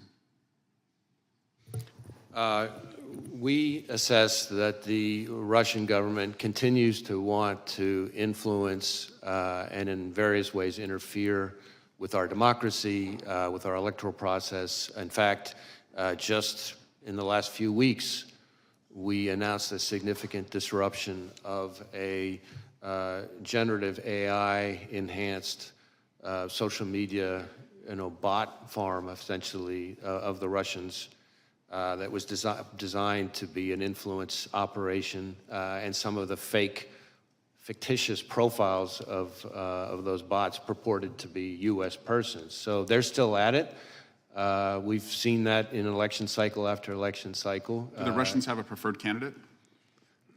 I'm not sure that I could speak to that here, but certainly what I would tell you is it's not just the Russians, and I think that's important for people to know too. There's a lot of attention to the Russians, as there should be, but we also know, you may recall that in 2020, Director Ratcliffe and I announced an effort by the Iranians to try to interfere, and more recently, we've had indictments related to China. 34 Chinese MPS officers creating fictitious personas, posting false information online, full of narratives designed to sow divisiveness, discord, undermine us. And I'm talking about narratives that they were pushing, again, purporting to be Americans, but actually Chinese MPS officers. For example, trashing any suggestion that COVID came from a lab leak, or trashing U.S. law enforcement on the occasion of the anniversary of George Floyd's death. And shifting to the attempted assassination on the former president, I want to make it clear, in America, violence has never been the answer. Not on a certain day in January or a recent day in July. And I just want to go through the shooting just briefly with you. How many armed officers were within the perimeter, just ballpark figure? You know, that really goes to the security posture, which is the subject of the DHS Inspector General's review and the outside panel, independent panel that's Would you say probably more than 100, though? I have to believe that number, but I don't have that number at my fingertips. Our focus is on the shooter and his attack. And the shooter was able to get 8 shots off before he was killed? That's what it would appear, yes. Type of weapon used by the shooter was an assault rifle? Was an AR-style rifle. So that means one trigger pull, 1 round, is that right? Essentially. Do you like to shoot? Do I? Yeah. Yes. Do you know the difference between an AR and a bolt-action rifle?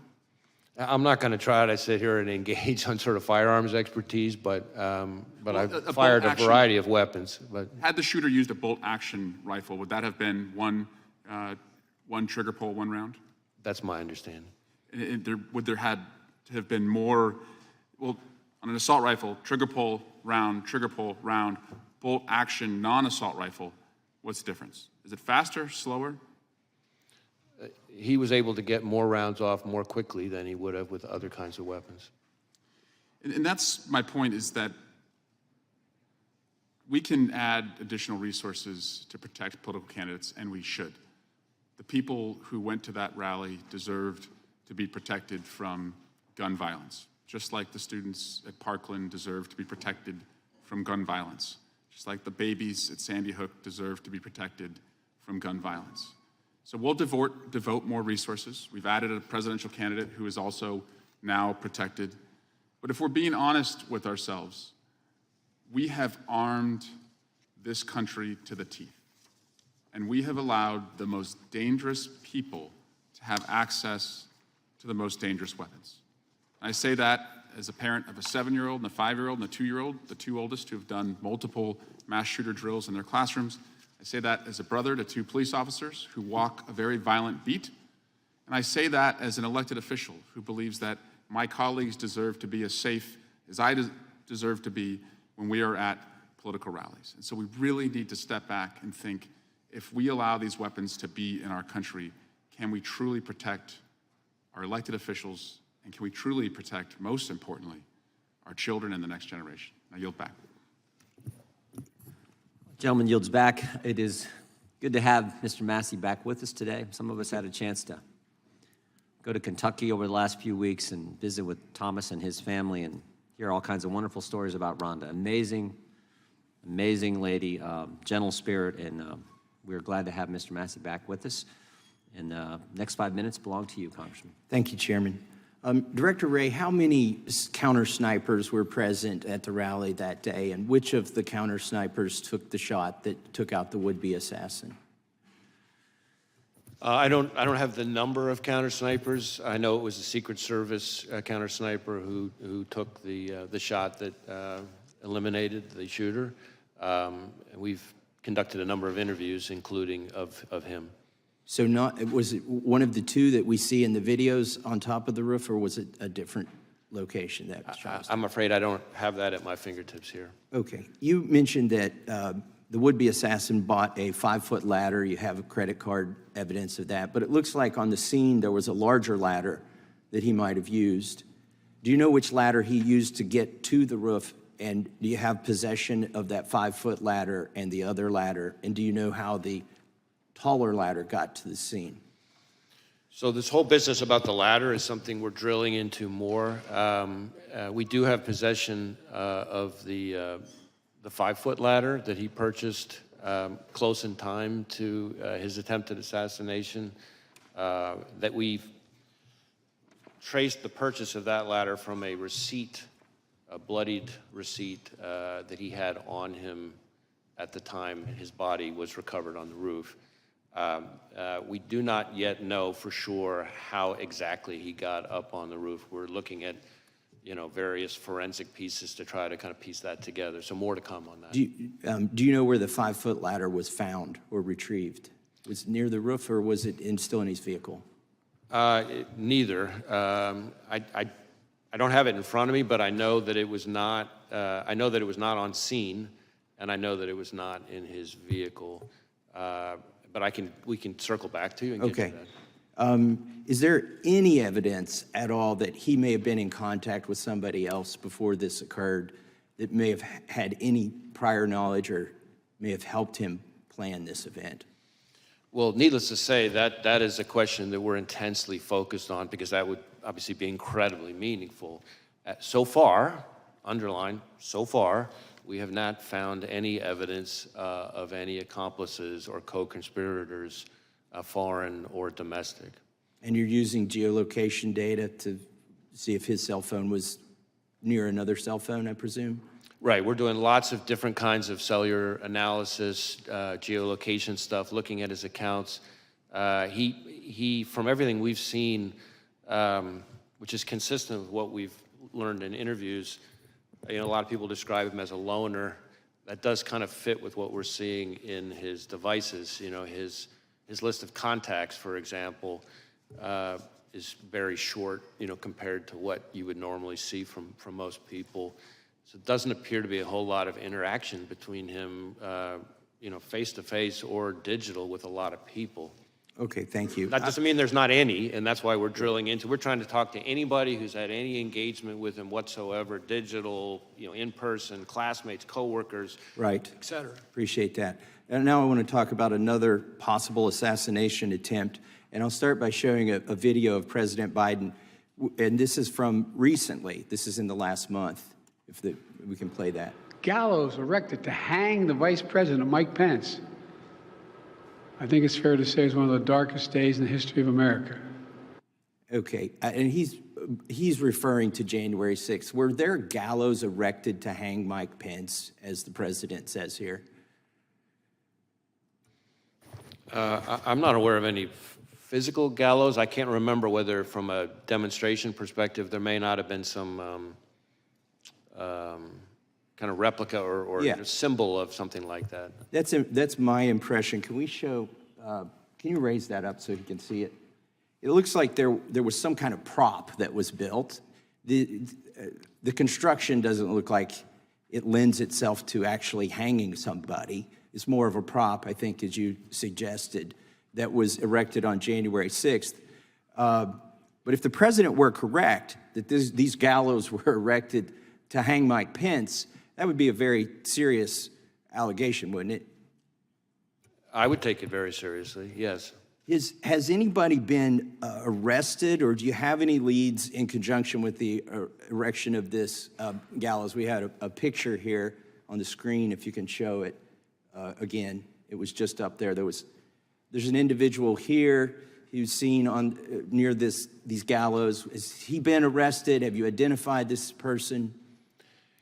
I don't know that I could speak to this specific person or the the gallows that are pictured on the image. You know, we have had, I think, 850 people who have pled guilty to federal crimes related to January 6th, and I think, you know, another 180, I think it is, convicted at trials.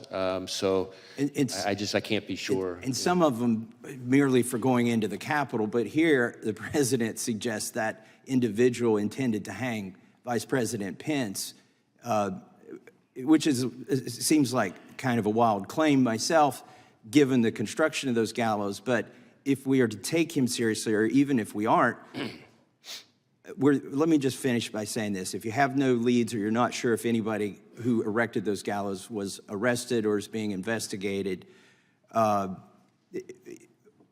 you know, were there any confidential human sources involved from the FBI or any other agency in the erection of that prop, those gallows? I'm not aware of anything like that. All right. Thank you. I yield back. Gentleman yields back. Gentlelady from Washington is recognized. Thank you, Mr. Chairman. Welcome, Director Wray. Political violence of any kind is dangerous, unlawful, and totally unacceptable.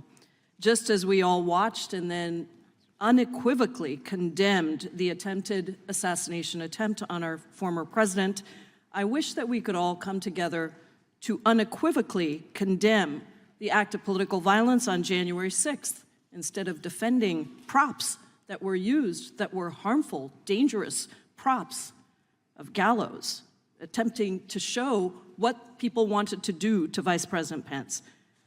Extremists attempted to subvert our democracy in the worst assault on the U.S. Capitol since the War of 1812.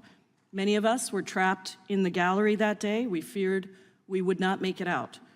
Insurrectionists were chasing down former Speaker Nancy Pelosi and then Vice President Mike Pence.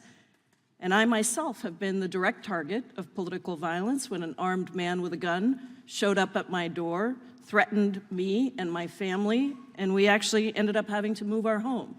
So I understand the increased tenor of political violence that is racking our country.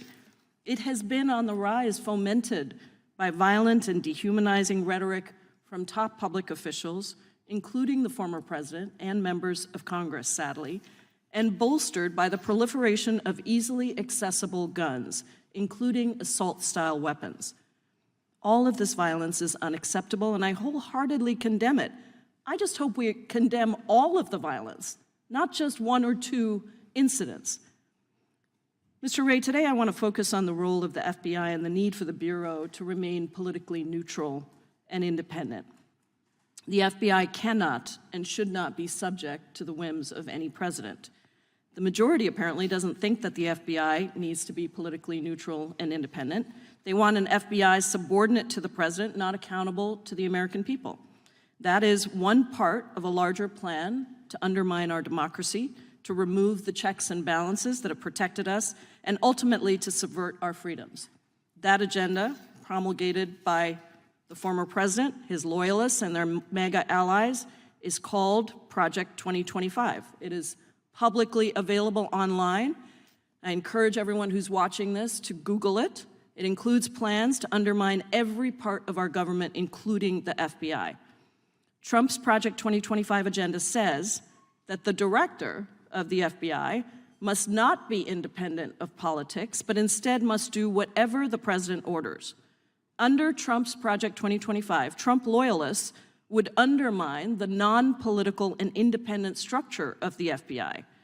Project 2025 openly calls on the next conservative administration to support, quote, a vast expansion of the number of political appointees in every office across the DOJ, especially the FBI.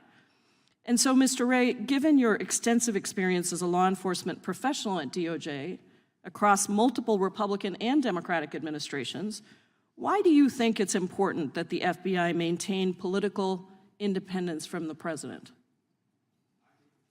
I think the FBI is and needs to stay independent, and that means protecting the American people without fear or favor, upholding the Constitution and the rule of law, and it means following the facts wherever they lead, no matter who likes it. And I add that last part because the essence of independence and objectivity is not that an investigation is going to always yield the result you want. Our independence and objectivity can't only be respected when you like the outcome. That's the very essence of objectivity. Sometimes you're going to like the result, sometimes you're not going to like the result. And that applies to everyone, including us. Any number of times we're disappointed and frustrated by the results of our investigations.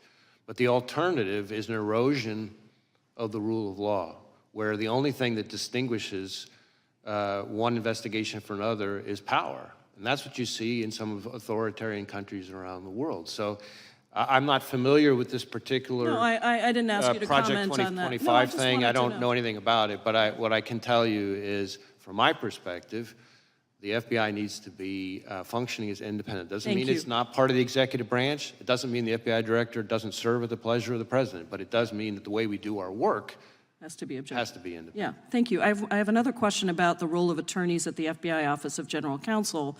How do we protect that work? I'm sorry, could you repeat the question? The role, what role do the attorneys at the FBI Office of General Counsel play in ensuring that the Bureau respects the constitutional rights of American citizens? How do we protect that work?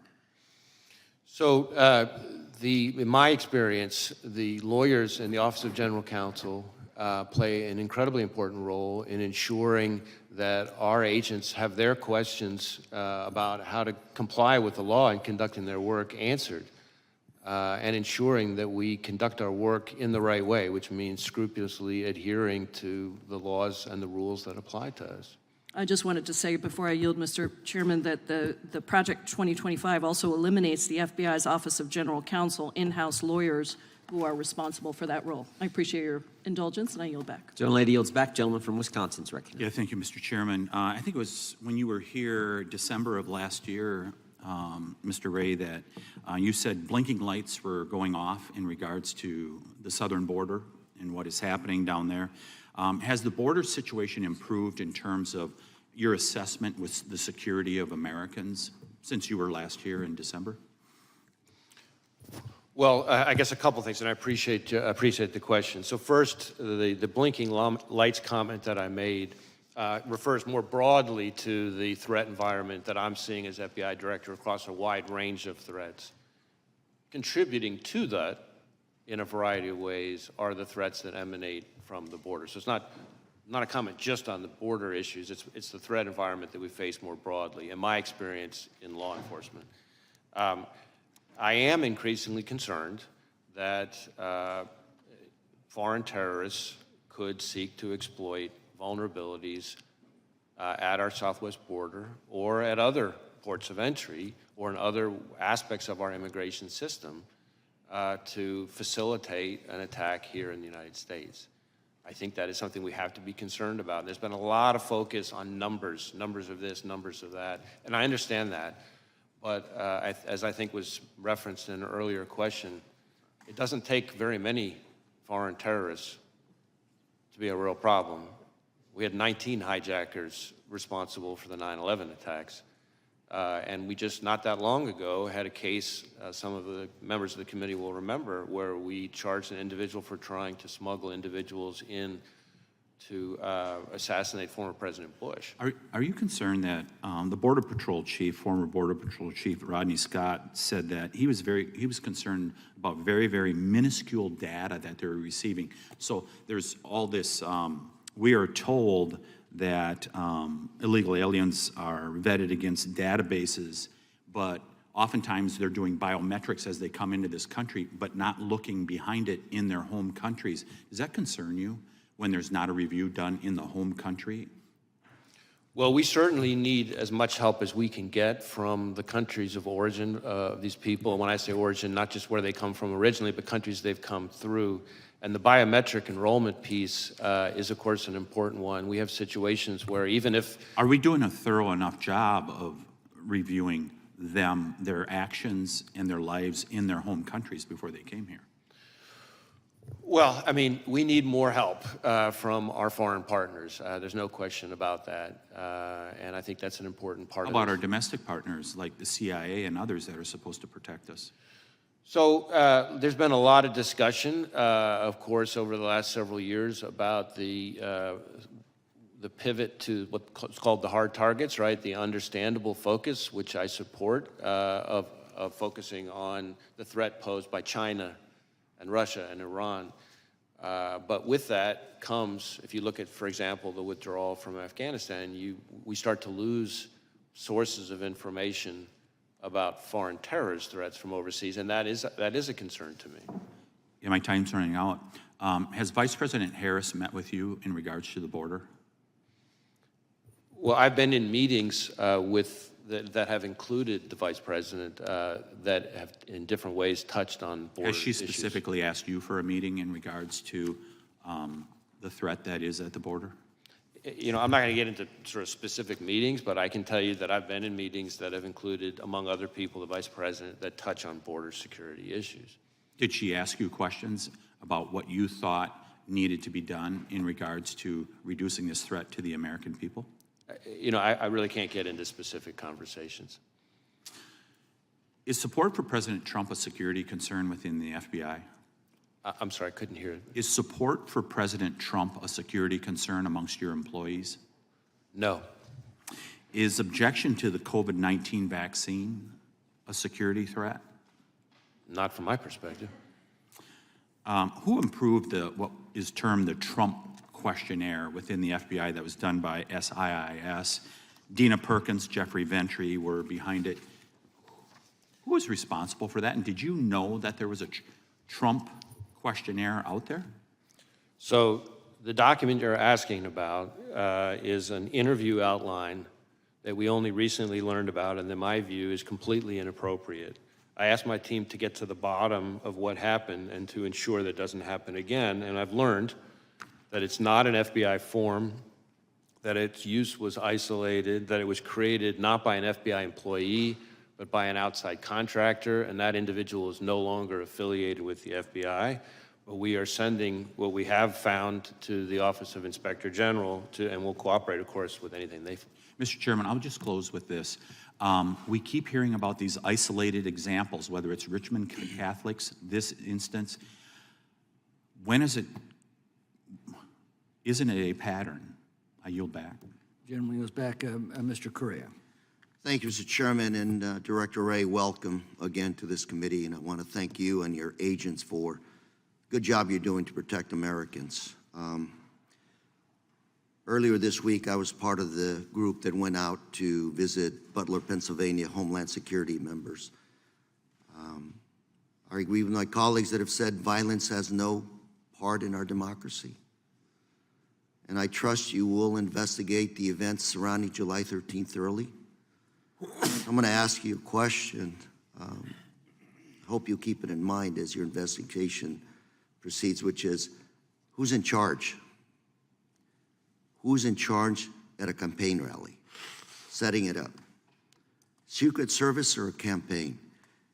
And I ask this question because when I was there, had a couple of law enforcement individuals alluding to that question as well. They gave me an example. They said, if a Secret Service says you need to set up a line of dump trucks behind the stage to serve, to protect the candidate, and the campaign says that's bad optics, who ends up winning the debate? So my question is, who's in charge? And as you investigate this crime scene, hope you ask the locally elected officials. I spoke to a county supervisor, local police and sheriff. They all had information they wanted us to know, to relay. We just didn't have the opportunity to sit down and talk to them. There was a lot of concern that they weren't given enough time to prepare for this rally. They thought there were things that could have been done better. And ultimately, what I keep thinking, what I keep coming back to is question, who's in charge at these rallies? I think it's an important one because we have an election right around the corner. Pennsylvania, Butler, these areas, battleground states around the country will continue to be areas where our candidates, both sides, will show up, and the threats will continue to be there. So I hope, Director Wray, that you'll keep that statement in mind as you continue to investigate this crime scene. Well, I appreciate the question. I will tell you that we've conducted well over 400 interviews, but we have many more still to conduct. And as is not unusual in an investigation, I'm sure there will be situations where we have to go back to people we've already interviewed with follow-up questions.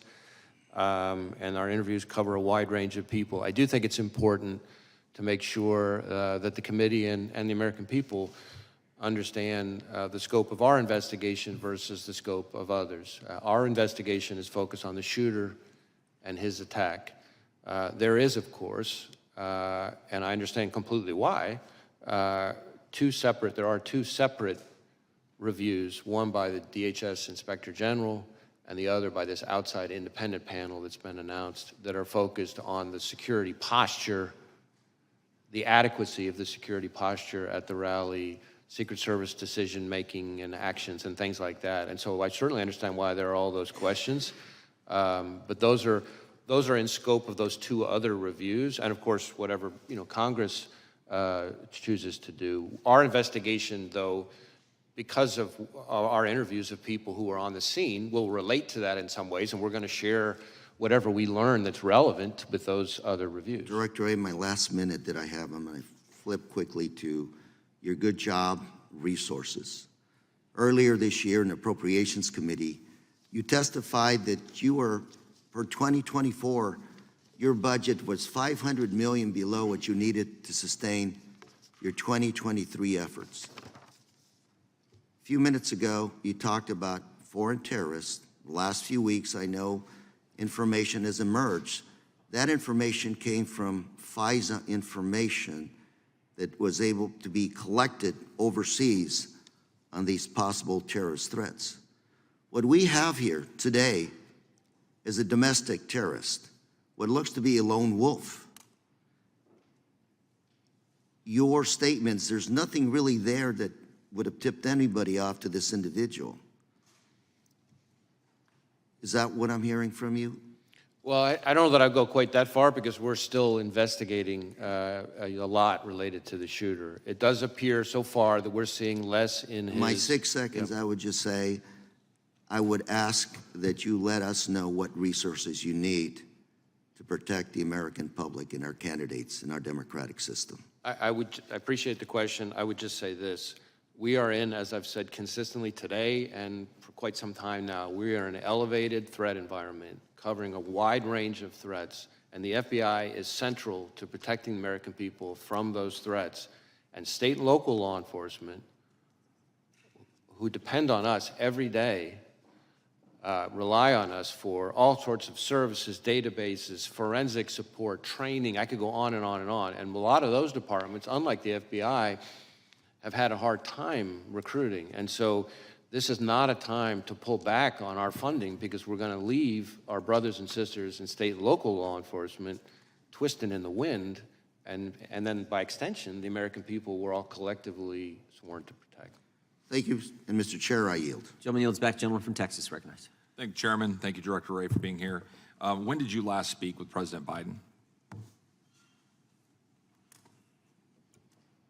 I don't have the exact date, but it's been certainly since the, since the shooting.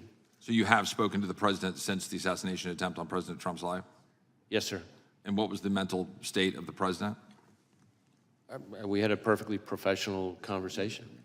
And are you, do you have any scheduled briefings of the president upcoming? Not at the moment specifically scheduled, no. In 2016 and 2015, top FBI officials infamously texted about, quote, their insurance policy to make sure Trump was never elected or inaugurated as president. Have any FBI agents texted, emailed, or expressed disappointment that Trump survived the assassination attempt or otherwise editorialized about the assassination attempt? I don't know about any agents. There have been at least 2 instances, I think, or 1 instance of an individual who posted something that I consider outrageous and totally inappropriate and unacceptable. And that individual has been referred to our inspection division, which is the arm, our sort of internal affairs investigatory arm that does the disciplinary process. Okay. Will you report back to this committee any other incidents? I'll do my best to share information with the committee. You testified earlier that the FBI maintains high standards irrespective of so-called diversity efforts. Is it true that in December of 2016, former Director Comey lowered the passing standards for Phase 1, allowing an influx of previously unqualified applicants to continue in the hiring process who normally would have been stopped back in December of 2016? Yeah, I can't speak to Director Comey's what were the changes. standards? I can tell you that at least since I've been director, changes that we have made to... But we're standing on a specific question. Were standards changed? Phase 1, this is a specific part of the process. Were they changed in 2016? Well, I don't recall if they were changed in 2016. Obviously, I started, as your question presupposes, after that. What I can tell you is, since that time, we have made changes to various phases of the process, but none of them, this is important, none of them lowered the standards. In fact, if anything, they actually increased. Are you familiar with reporting that we have, and we've asked questions to you about this, I'm not sure the result of the questions, that to more, quote, easily accommodate a larger pool of available applicants, FBI special agent hiring standards have been relaxed and requirements measurably lowered. This according to a group of former agents who have testified about this and written a report and submitted it to Congress. In addition, specifically, minority, people with 20-year careers, one in particular, a minority who served for more than 20 years, wrote in this report and submitted it to Congress saying that these standards were in fact lowered and that in fact if you were hiring, you were moved off of hiring if you put quality above these kinds of DEI requirements. Do you reject this report? And do you have comments on this report? I haven't read. You're aware of the report. I'm aware of the report. I know that I've read every detail of it, but I can tell you that the claim that we have lowered our standards to be less selective and less competitive is not accurate. So do you believe these former agents are lying to Congress when they submit a report to Congress stipulating and suggesting otherwise? Or are you saying that they are lying? I'm saying they're mistaken. Okay, but they're affirmatively on the record. They're telling us and submitting a report to Congress saying that those facts are directly in contradicting what you're testifying here today. So I just want to be clear so we know we're saying that they are submitting evidence to our record to the contrary that you say is untruthful. I encounter all the time when I travel around the country and have conversations with our agents, and one of the things I try to do is have meetings with some of the longer serving agents without executive management. That's okay. My only question is that, and my point here's the implication is it's untruthful. So but I need to move on. I got 1 minute left. Are you familiar with the case of Paulette Harlow? She's a 75-year-old elderly woman from Massachusetts with a debilitating medical condition. She was prosecuted for violating the FACE Act and sentenced to 2 years in prison. She has to go to Texas in 2 weeks. She was praying at an abortion clinic in Washington, D.C. The FBI interrogated and investigated her.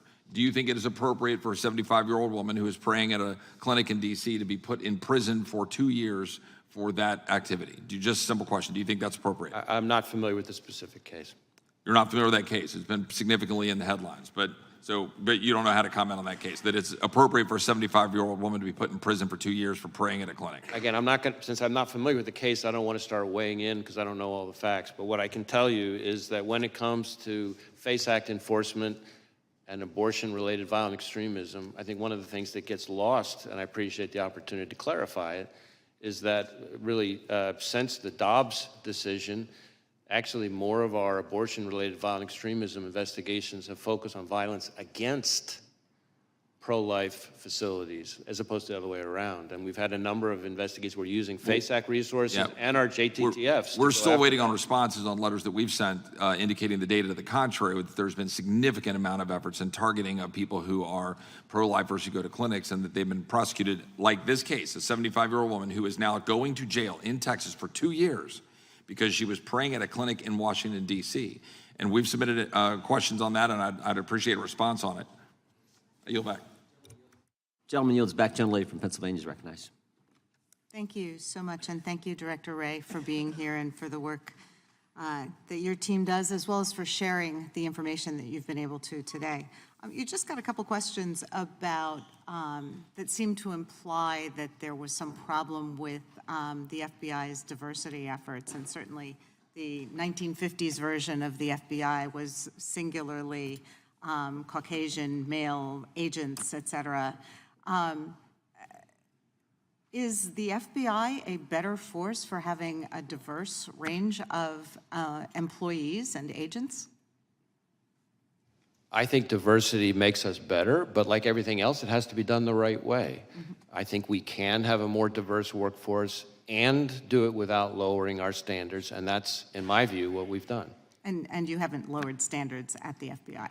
We have not. I repeatedly come across people who are confused about different parts of that, and I appreciate the opportunity to set that straight. Thank you. Yeah, I think we're all concerned here as we've seen the rollout of this Project 2025 that purports to try to eliminate any reference to diversity efforts across the entire federal government. So it is sort of a top-of-mind concern as it's threatening to become reality. So what I did want to talk about today is something some of my colleagues have mentioned, which is the normalization of threats and violence against public servants at all levels, whether it's election workers or school officials, elected officials and their families, judges, federal law enforcement agents, and others. To be clear, I think it's very clear that the majority of Americans wholeheartedly condemn any sort of political violence and understand that it's not legitimate discourse and that it has no place in our civic life. But words do matter, and they have consequences, particularly when uttered by people in positions of leadership. So that's why I remain very concerned by the willingness of some members of Congress to repeat disinformation and conspiracy theories that undermine trust in our public institutions, which serve all Americans. And when elected officials embrace overheated or fact-free rhetoric, it becomes dangerous. I have been heartened, as many national leaders have unequivocally condemned calls to violence, and I would urge all members of this body to do so and continue to do so, regardless of the party affiliation of the perpetrators or the targets of such threats. You and our other national security officials have repeatedly warned us that foreign actors are actively working to spread disinformation, to influence our elections and discredit our public institutions, and we shouldn't be aiding and abetting them. So to live in a country that we aspire to, where our most valued democratic processes like free and fair elections can be carried out unimpeded, and people can run for office, serve their communities, and exercise their right to vote without fear of violence, we've had some concerns about violence around our elections. In 2020, the endorsement and promulgation of falsehoods about the election results by the former president and his campaign led to threats and attacks against election officials and poll workers in Pennsylvania. And those falsehoods also wasted millions of taxpayer dollars on frivolous lawsuits and extraordinary security costs. So as we're again approaching November, we want to ensure that those who implement and defend our elections, our neighbors and our nonpartisan civil servants, can do that important work free from conspiracy theories and threats. So we know our local law enforcement across Pennsylvania are preparing for some disruption and threats because while Pennsylvania may be a battleground state in the upcoming election, that battle should obviously be a war of words over policy and the vision we're charting for our country's future, not an actual civil war. So how is the FBI working with state and local law enforcement to prevent and respond to election-related violence, particularly against election workers? So in a variety of ways, we're partnering with state and local law enforcement. Obviously, the physical security in the first instance, in most of the respects you're talking about, is in the ordinary course, the responsibility of state and local law enforcement. But we play an important role in a number of ways. So we share, threat bulletins, information like that about things to be on the lookout for, things we're seeing. If we ever have specific threat information, then we work to get it to the right people. We have election crime coordinators, which we've had for decades in all 56 field offices who have existing relationship with not just state and local law enforcement, but election officials, especially focus on security and threat-related issues. And then, of course, we're participating in the election threats task force that DOJ set up, which is focused on threats of violence or actual violence against election workers specifically. And we've had a number of arrests and even some convictions already on that. Okay. Thank you for your input. I yield back. Gentleman yields back, Director. It's my intention to go approximately another half an hour. Then we will break for the Prime Minister of Israel's address to the Congress on the floor, give you a chance for lunch, and then resume after that. But we'll keep pushing through for the next half hour if we can. The gentlelady from Indiana is recognized. Thank you, Mr. Chairman. Thank you, Director Wray. I think you have a little bit better tone in conversation, so I appreciate it, and answer some questions, so I appreciate it. Hopefully you'll answer also on 2 letters that I sent you over a year ago, one related to Durham report, and the other one related to Russian infiltrated SBU that collaborated with FBI. So hopefully we'll get these answers, and hopefully we'll start doing authorization. Don't you think doing authorization would help us to get better answers?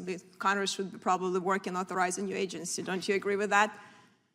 We work very hard to try to get information to this committee and to other committees. But authorizing spending probably would be a good thing for us to do. Don't you agree? Oh, I'm sorry, authorizing what? Our spending, not just doing appropriating, but actually doing authorization of spending through this committee. Yes. Okay, thank you. We might start doing that.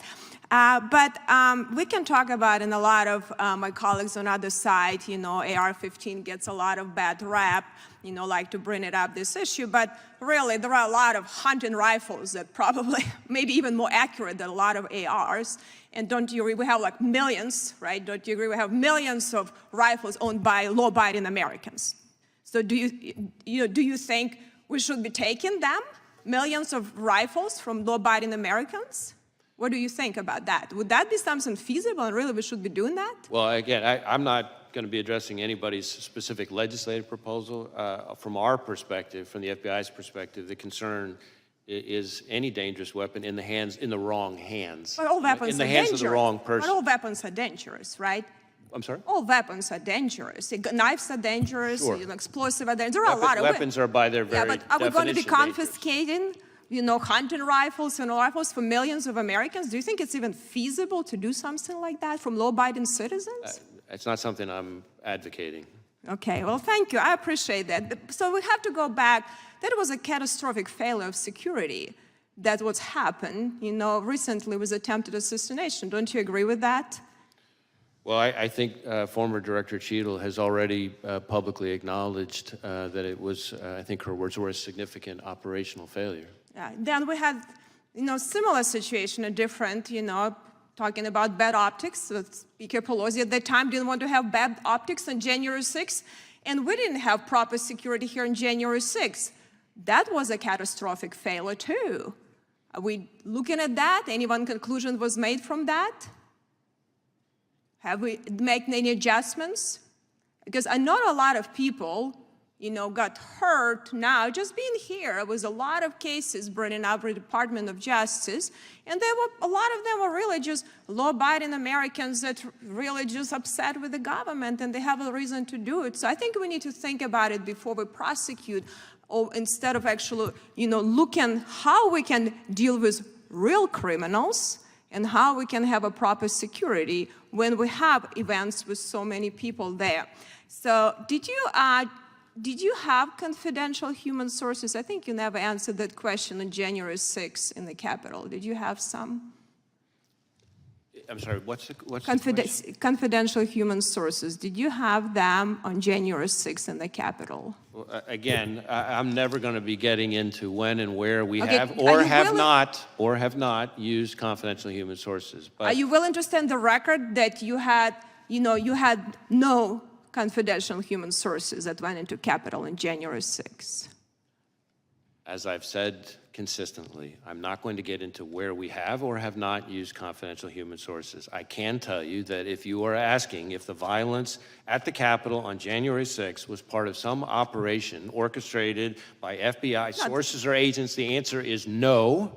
No, I didn't ask you that. I asked, so did you investigate any confidential human sources? Did you do any investigation and looking at that? So you're not answering if you had any or not. So if you had potentially, did you do anything you needed to make sure to investigate that none of your sources did anything wrong? If they did wrong, they were prosecuted the same way, like you're trying to prosecute a lot of people that really, even in Supreme Court ruled recently that some unconstitutional charges. Let me just add that there have now been, I think, 180 individuals who've gone to trial, in addition to the 850 who've pled guilty. Right, but I think the problem is you put these charges, a may I- lot of people would put may I guilty. finish? But let me say just quickly, because I only have 10 seconds, really. So I hope you will take seriously what you're doing. You know, related to the border security is also a crisis. You know, your vice president was a lead-in on that. Has she initiated meetings with you to lead, like weekly or monthly meeting where she actually get briefings from you as a leading border czar that had that function? Have you had that? Has she initiated any meetings on a regular basis with you? Again, gentlelady's time has expired. The gentleman can respond. Right. On this issue of confidential human sources, number one, I will say there is a DOJ OIG review that's underway that I think addresses some of these kinds of topics, I believe, but I won't speak for the Inspector General. Second, as to this suggestion, which I've heard all too many times, that somehow January 6th was orchestrated by FBI agents or sources, I will note that in addition to my prior comments, that there have now been 850-ish individuals who've pled guilty, another 180 who've gone to trial. They've all had access to defense counsel, discovery, all the things the Constitution and the rules provide them. It's been in front of something like 15 different judges, I think dozens of juries, and not one has given credence to this notion. And in fact, I don't think any of them have even really seriously tried to raise it. So it's not just my word for it. Look what's happening in the cases. Thank you. The gentleman from Colorado is recognized for 5 minutes. Thank you, Mr. Chairman.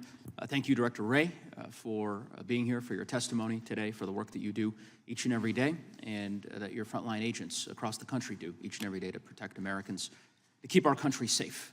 Also grateful for the work that you're doing in investigating the horrific events of July 13th and the attempted assassination of former President Trump, which everyone must and has condemned. I would first just ask, do you believe that the FBI has the adequate resources to ultimately ensure that your agency gets to the bottom of it and fully investigates this terrible crime? Well, we are devoting massive amounts of resources to this specific investigation. We have easily several hundred FBI agents, analysts, and professional staff working on it. It involves over half of the FBI's 56 field offices, almost every headquarters division. We even have some of our overseas offices working on it. You might say, well, why is that? Well, because some of the companies that involve accounts or purchases or communications or what have you that the shooter used are foreign companies, so we have to get evidence from overseas from those companies. I've talked about our lab a little bit earlier today. We've got our Office of Technology Division working on the digital devices. We have our Behavioral Analysis Unit, our BAU, working on helping us build out a profile of the shooter. I could go on and on and on. So it's all hands on deck on this case, as I think is appropriate. Now, when you ask about our resources, I've been public about the fact that the fiscal year 24 budget put us $500 million below where we needed to be to sustain current operations. And on FY25, the current House mark would put us significantly further back behind that and would result in significant risks across every program and our support to state and local law enforcement. We arrested something like 50 violent criminals per day, every day last year. The current mark would mean more violent criminals on the street, more neighborhoods at risk. We have about a 1,300% increase in our investigations related to China and its targeting of us. And I can assure you, China's not cutting its budget. This would mean more threats from China. We have something like 300 to 400 investigations just into cartel leadership. And about hardly a week goes by when some FBI field office isn't seizing enough fentanyl to wipe out an entire state. Those cuts means more fentanyl on the street, more people dying. So the people who suffer the most are state and local law enforcement and the American people we're sworn to protect. And so I look forward to working with Congress, but we really need to be smart about what we're doing, and I think that would be a step in the wrong direction given the threat environment that we face. And I couldn't agree with you more, Director Wray, and of course we've talked about this during previous hearings in which you've testified, and to be clear, that I think the budget that House Republicans have proposed, which is about a $325 million cut to the FBI, would do precisely what you've described and have deleterious impacts for public safety across our country, and House Democrats are certainly working to prevent those cuts from taking place. You've talked at great length about the events of July 13. There's justifiably a lot of public interest in the investigation, which we understand is ongoing. Wonder if you might, if there's anything that you'd like to disclose or provide to the committee or to the public that perhaps has not yet been gleaned during the course of this hearing, and just give you an opportunity, because there's a lot of folks related to the investigation. Yeah. One thing I can give an update on, which is pretty fresh here. We had some conversations with some of the members about the access to the roof and the ladder and so forth. And our evidence response teams and their forensic collection, we now believe that the subject climbed onto the roof using some mechanical equipment on the ground and vertical piping on the side of the AGR building. In other words, we do not believe he used a ladder to get up there. One question, if the chairman might indulge me with just a few extra seconds. There's an article recently regarding several former Trump administration national security officials who had received a duty to warn briefing from the FBI regarding the potential threat from Iran. And I think there is, this article made clear deep concern that these individuals have, justifiably so, about the threat level, and particularly given the events of the last several months, and the need for there to be an increased security posture and security personnel for former officials who may very well still be at risk. And I don't know if you're familiar with that article. I'm trying not to use names here, but I think would perhaps follow up with your agency and with the Department of Justice more broadly to ensure that any individuals who are potentially facing a threat from Iran or another hostile actor in a foreign nation have the resources they need to have the security available to them. So again, without reference to any specific individual, I want to be very clear about this because I've tried to be vocal on this, but it sometimes doesn't get noticed as much, which is that in my view, the Iranian government has been extremely aggressive and brazen. We have seen in the last few years an attempt, I'm speaking just from public information now, an attempt to assassinate a former U.S. National Security Advisor on U.S. soil. We have seen an attempt first to kidnap and then to try to murder an American dissident/journalist who was a critic of the Iranian regime, right smack in the middle of New York City. We have seen a cyber attack against a children's hospital in New England that ties back to Iran. We have seen, as I've testified before, as Director Ratcliffe and I announced, an effort by the Iranians to target the 2020 presidential election. And that's all before you even get to the fact that the Iranian government is the leading state sponsor of terrorism. So if that's not enough to convince people that Iran is a threat, I don't know what is.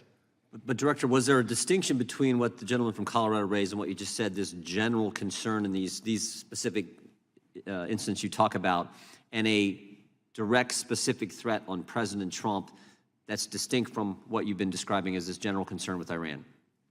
Well, again, I can't get into specific pieces of classified. And if so, when? If it was Yeah. a distinct threat on President Trump, when did that take place? Yeah, all I can tell you, certainly in this kind of setting, is targeting of U.S. officials for the Soleimani strike is something that is a reality that the Iranian government has at times called for very publicly.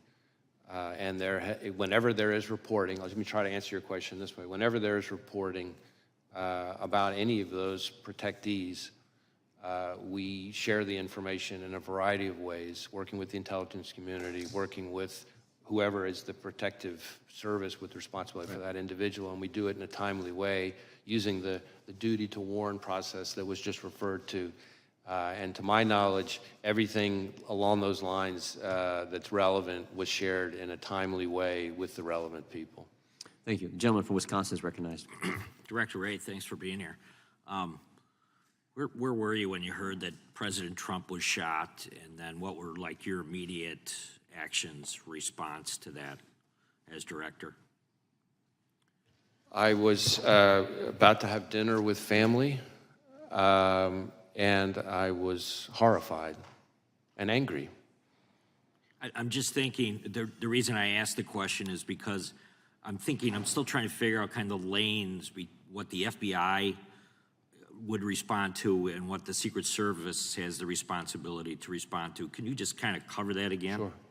So the FBI is not responsible for, has never really been part of our mandate or mission for the physical security of venues, of specific protectees or anything like that. That's, if it's somebody within Secret Service's scope, that's their mandate and mission. We are a law enforcement and intelligence agency, and so if you think about it this way, we're the Federal Bureau of Investigation. We're not the Federal Bureau of Security. You might say, well, what's the difference? Well, there is a difference. We investigate crimes, we investigate threats to national security, but we don't, questions about security posture, the adequacy of resources and assets that were deployed to protect a specific individual, whether there's enough security, and certainly the staffing of that security is not something the FBI, again, we're 116 years old, has historically done. So at this point, have you been able to go through the shooter's home and kind of document kind of what you found as far as evidence goes? So we have been able to search the shooter's home. So again, just sort of tying your first question to your second question now, our role is to conduct an investigation of the shooter and the attack. And so we're going to conduct a painstaking, intense investigation of that. We have, among other scenes that we've processed using evidence response teams, in addition to the rally scene itself, of course, we have been through the shooter's home, his bedroom, other parts of the house, et cetera. Have you been able to establish that he did go to a range and either zero that weapon in or, at least target shoot that weapon prior to the assassination attempt? So we do assess that he went to a shooting range the day before, not the only time he went to a shooting range. He was a fairly, avid might be a little strong, but a fairly avid, shooting hobbyist. And so he went to, belonged to different sort of clubs and went to certain ranges and that kind of thing. We do believe, based on what we've seen so far, that he went to a shooting range the day before and that he shot an AR-style rifle at that range the day before. I'm not sure we know for sure that it's the weapon that he used, but I think we assess that it probably is. Have you been able to interview his parents? Yes, we have. And was there anything that was gained from that interview that would lead you to believe that they certainly were aware of what was going on? I guess I want to be careful about talking about specific people's interviews, but I would say that his parents were cooperative with us. And as I've said before, and hopefully this gets at your question, we have not identified any accomplices, co-conspirators, or anything along those lines. So it's the FBI's position right now that he still acted independently. Again, we're still, I know it seems like a lifetime since July 13th, but we're still early stages, but we have not seen anything so far that would suggest to us that he acted with others. How does the FBI view not just a Trump rally, but political rallies versus other types of events, from a security perspective, compared to a college football game or any mass, large crowd type gathering? Because I think one of the things that's most difficult to really to swallow at this point is that the idea that these Trump rallies have been happening for years and that there could be such a lax approach to the physical security of those fairgrounds that day. And I'm wondering, where does this fall? And then on top of that there were other presidential candidates out there that didn't have full Secret Service protection. RFK Jr. has been the most vocal about it. I was wondering if you could comment on the facilities as well as providing security for presidential candidates? Well, again, I want to be a little bit careful to stay in my lane because, again, security posture and the adequacy of the security posture is really the core expertise and responsibility of agencies like the Secret Service. But certainly it is, I think, fair to say that outdoor events, whether they're political rallies or, as you say, you know, a college football game in an open stadium, a concert, these are places that are often, you know, particularly challenging to secure adequately because the range of threats that can face them are higher.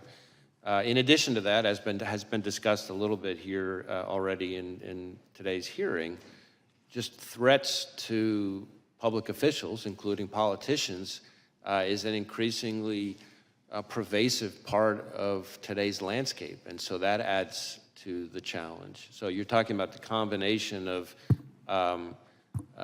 individuals who are increasingly targeted for violence, combined with venues that are softer and harder to secure targets, I guess is the way I would answer. But again, those kinds of questions, the adequacy of the security posture, all the resources that were or were not devoted, all that stuff, is my understanding would be very much in scope for the DHS Inspector General investigation and this outside independent panel that's been appointed. I yield back. Gentleman yields back. Director, I think we're going to be able to get two more members' times of question, then we have to get to the floor for the Prime Minister. Gentlelady from Georgia is recognized. Thank you, Chair Johnson, and thank you so much, Director Wray, for your transparency and your testimony today.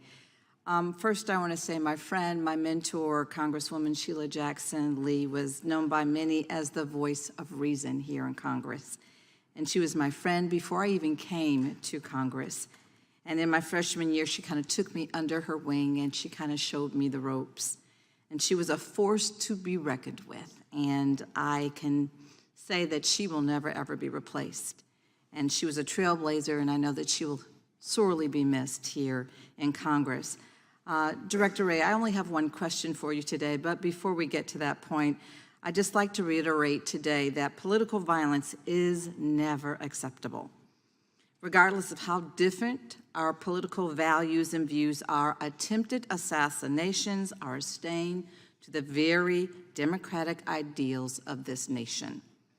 We have endured riots on Capitol Hill on January 6th, where a literal noose was erected on Capitol grounds, intended for then Vice President Pence and Speaker Emeritus Nancy Pelosi. Political violence against election workers, that has been expressed today. An attack on Paul Pelosi, Nancy Pelosi's husband.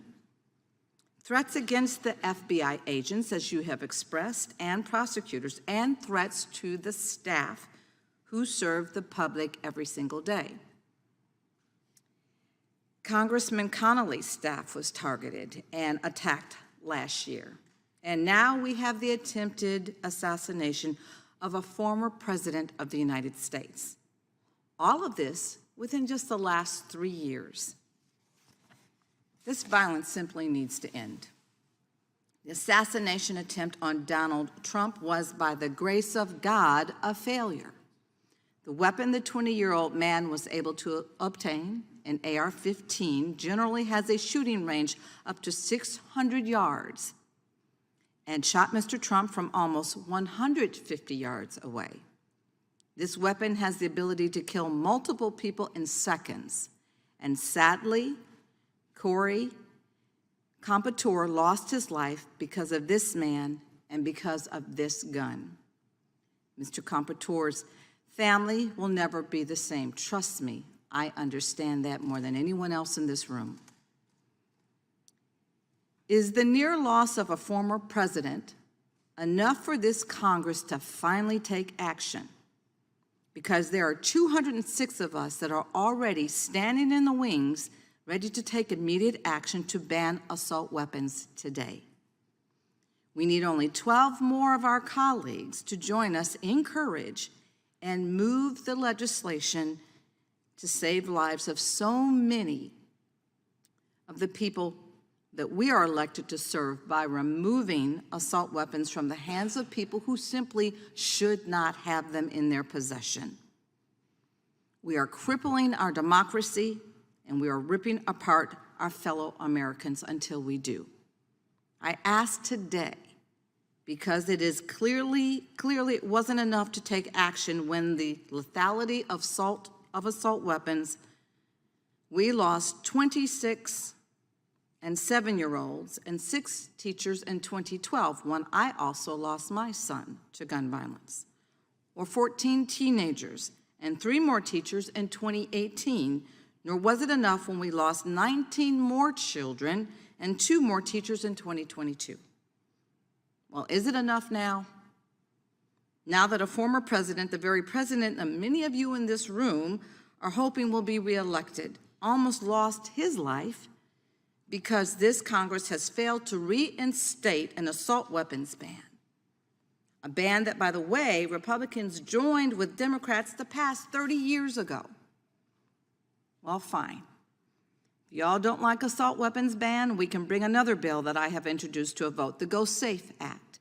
This bill focuses on the components of the semi-automatic firearms and regulates their infrastructure, sale, and transfer. This, again, is not the time for thoughts and prayers. This is a time for action. Director Wray, just one question I have for you.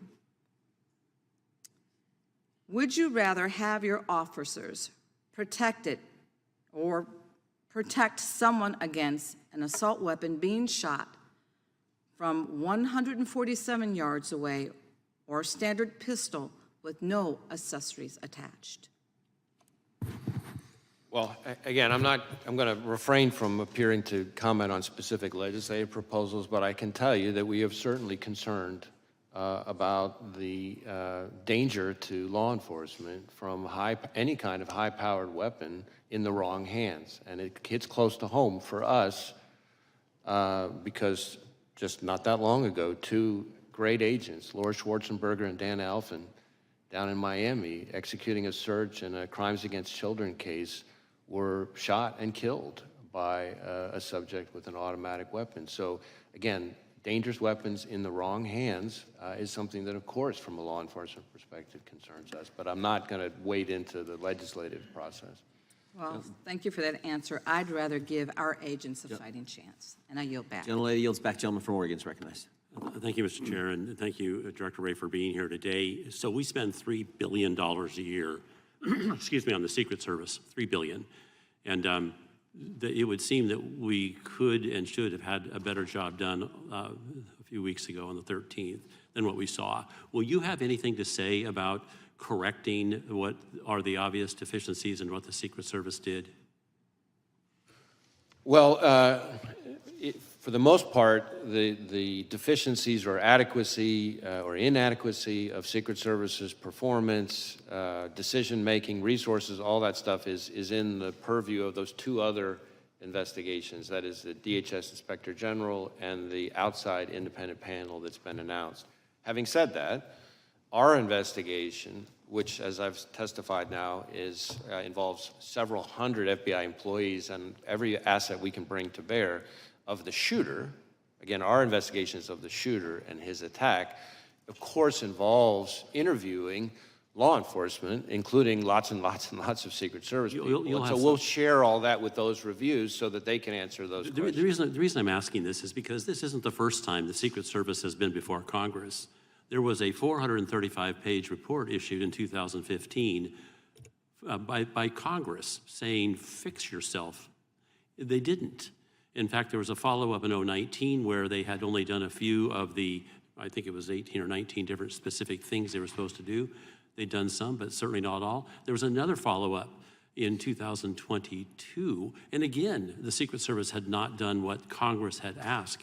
I guess my question to you, Mr. Director, is what should Congress do? A 435-page report 9 years ago, and still the Secret Service didn't do what it was told to do then.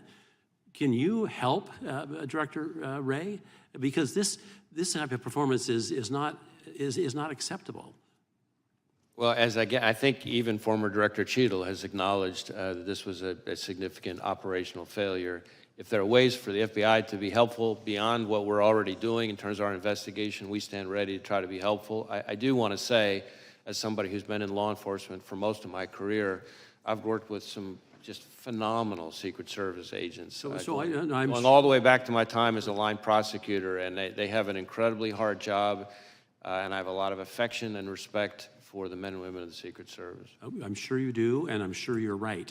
But the trouble is, when Congress says you need to do these 19 things and they don't, something needs to change. Now, the director has resigned, but you're going to be in a position, because your agency is doing such a careful review, to say a lot about what should have been done. I guess the real issue is much more of what the higher-ups in that agency are or are not doing. Perhaps that's on us. And we will share with those reviews anything that we come across that could be helpful or relevant to them for those questions. Let me quickly go to some details on the actual events. It appeared to a lot of us, as the Secret Service was taking former President Trump from the stage, that he was clearly still in view of everybody. And had there been another shooter, I didn't see him being protected. Are you going to raise that issue? I think that's really more in scope of these two other reviews. Let me go both of them. Okay, that's fine. Let me go to the shooter as he was on top of the roof. Apparently another officer from another police division saw him and quickly ducked down because the shooter aimed a gun at him.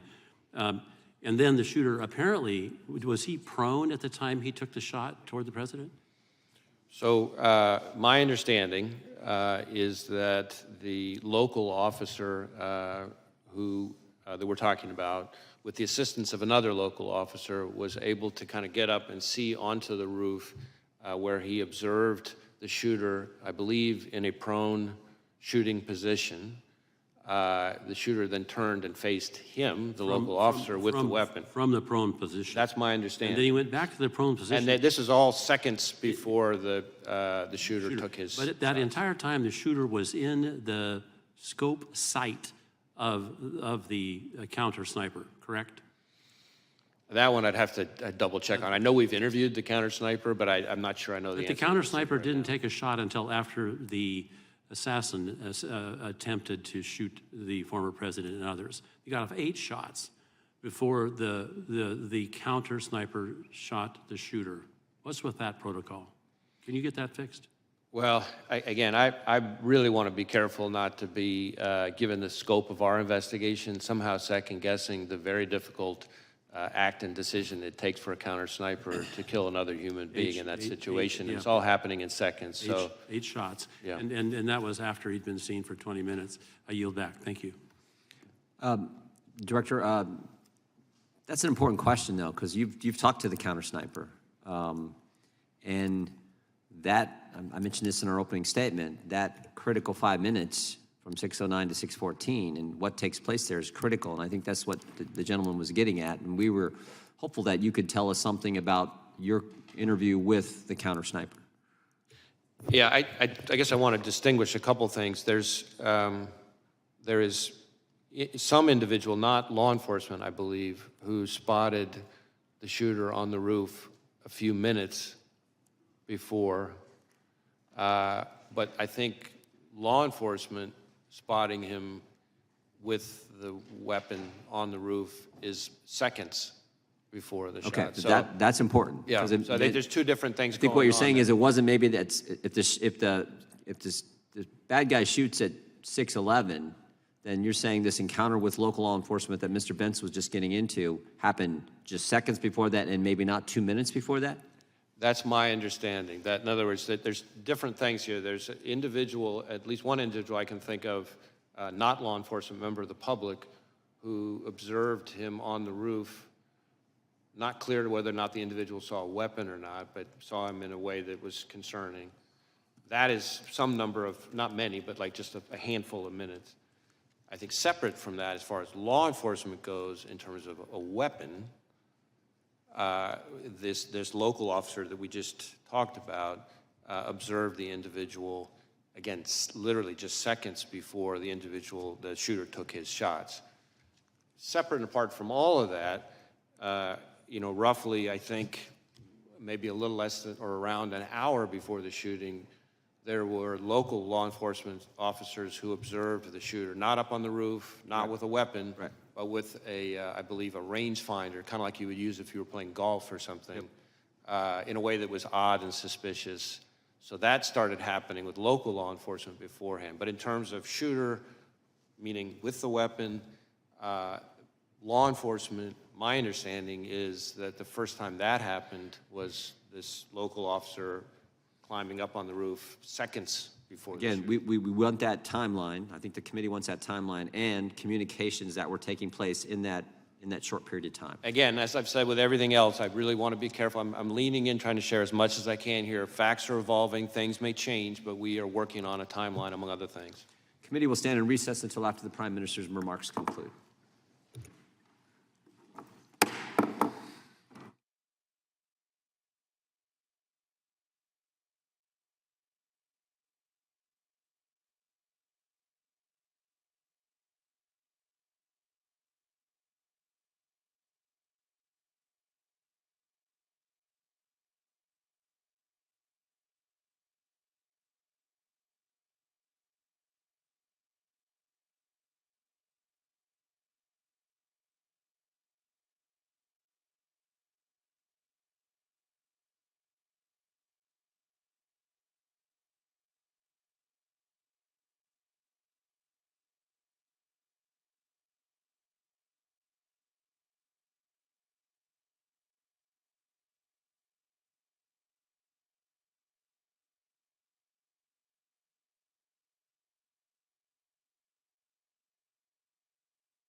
see.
committee will come to order. The gentlelady from North Carolina is recognized for 5 minutes. Thank you, Mr. Chairman, and thank you so much, Director Wray, for being with us yet again. As you know, we've seen a disturbing rise in domestic terrorism and far-right extremism across the United States, and we've heard from you several times about this. White supremacist and far-right extremist groups continue to outpace all types of terrorism and domestic violent extremism, according to the National Institute of Justice report from this past January. Part of this dramatic rise in extremist violence and threats stems from malign foreign actors who are actively working to sow division in American democracy.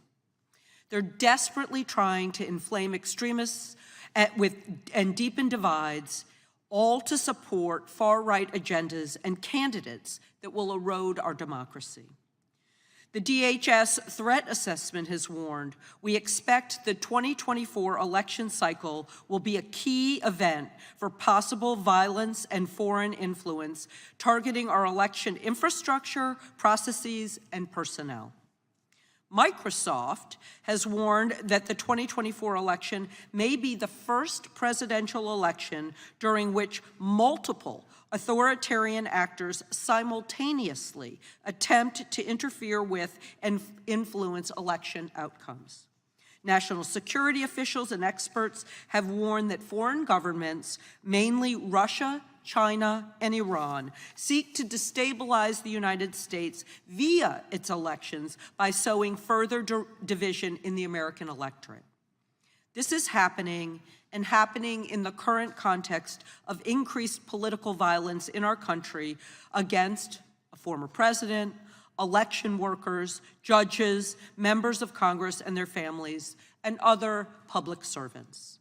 I cannot emphasize enough that this is a national security threat. Director Wray, reports have found that these propaganda campaigns will sometimes target racial groups.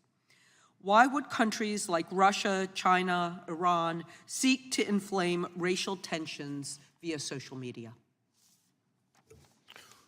Well, of course, it may vary from adversary to adversary, but the playbook for authoritarian regimes in today's world is to try to sow divisiveness and discord, to turn us against each other, to capitalize on existing social tensions that they perceive, and to try to, in effect, pour gasoline on the fire and intensify those conflicts that may already exist in our domestic, political scene.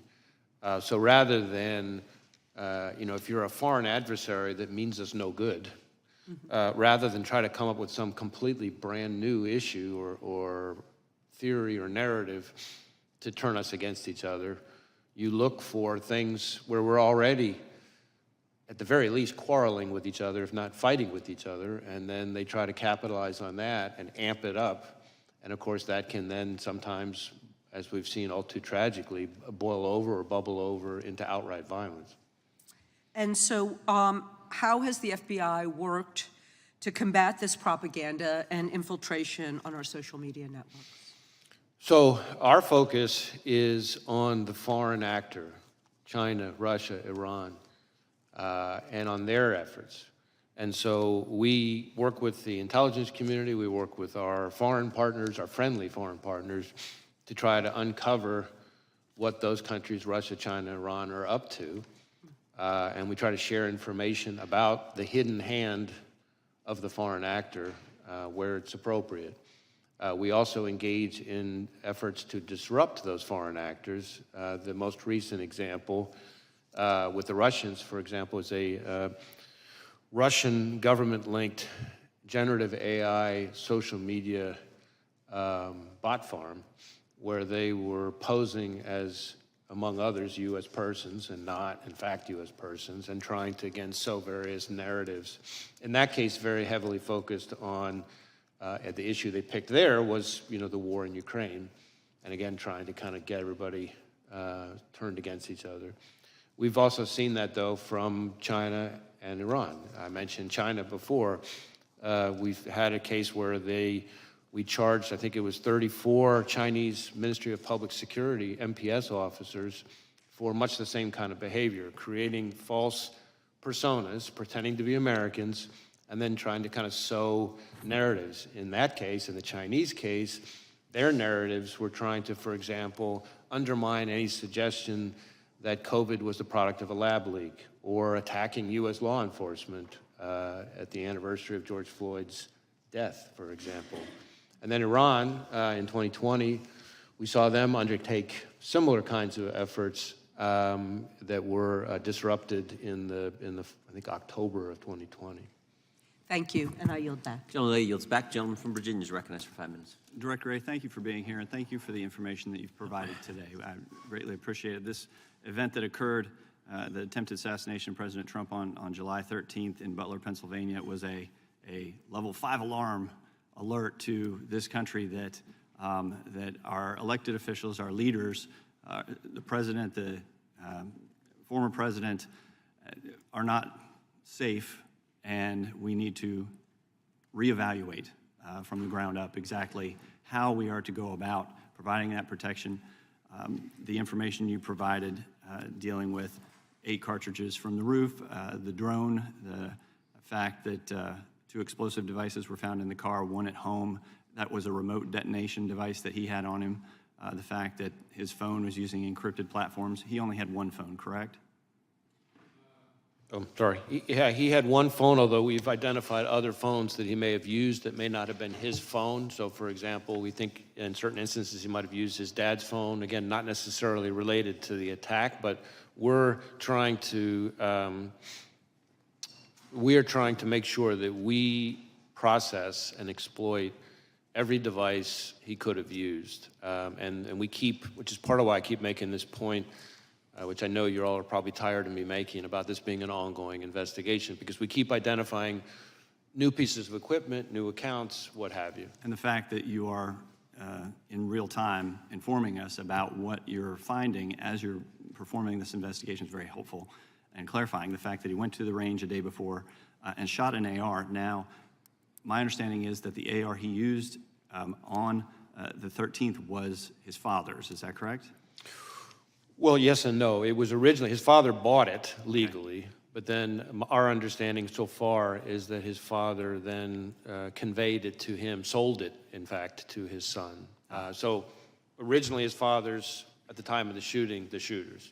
Okay, so that's new information. Was that provided to you by the father? I think it was partly from that. I think we also saw some documentation to support it. Okay.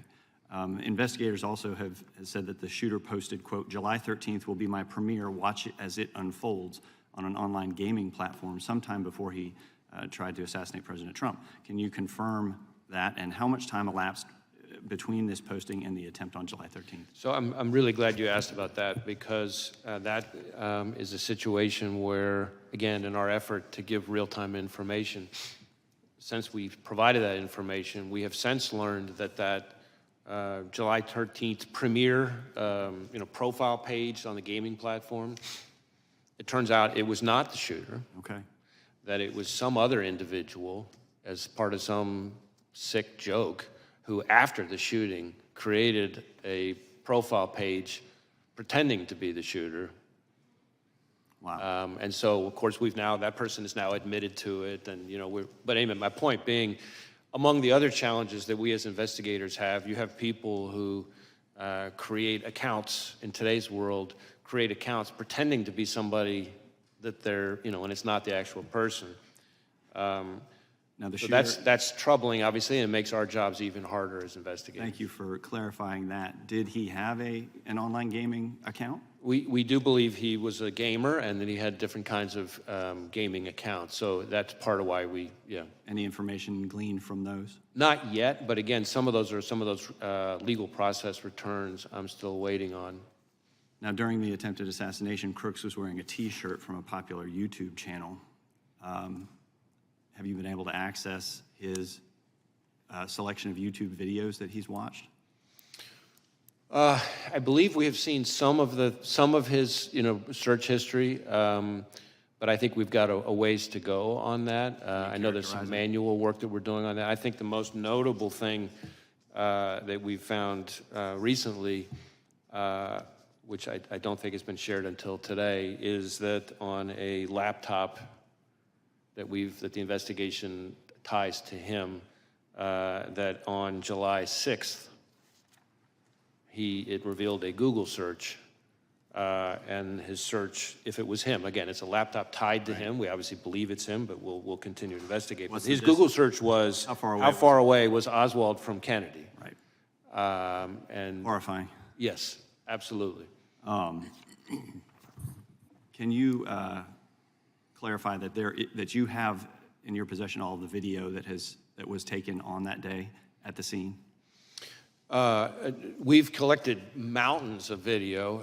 Part of the reason you commit to providing us with that video? Well, we're going to work with the committee and share information as best we can. Part of the reason I hedged on whether we have it all is, as you can appreciate, in today's world, everybody with a phone has the ability to take footage, and so we're finding things kind of left and right. You have all the law enforcement video.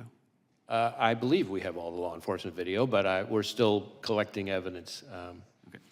And I hope you would provide that to us and to the American people. Thank you. I yield back. Gentleman yields back. Director, just to be clear, the photo and the message on the online gaming account, I think your testimony was to Mr. Klein that was somebody else posing as the shooter. Is that right? Correct. Somebody after July 13th created this profile, pretending to be the shooter, and sent us down a rabbit trail, which we've now tied off. That's important information. The gentlelady from Pennsylvania is recognized.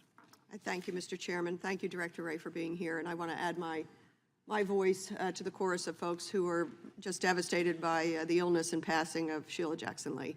What a champion. What a role model. I always called her the hardest working member of Congress. She was everywhere on every issue. She'll be greatly missed. Director Wray, I thank you for what you said earlier, which is leaning in. This is such an extraordinary set of events. The attempted assassination of Donald Trump, the stealing of the life of a father, a firefighter, somebody who protected lives, Corey Comparator, serious injuries to 2 others. So I thank you because you are trying to give us what you can without jeopardizing the investigation, and I think that's very helpful.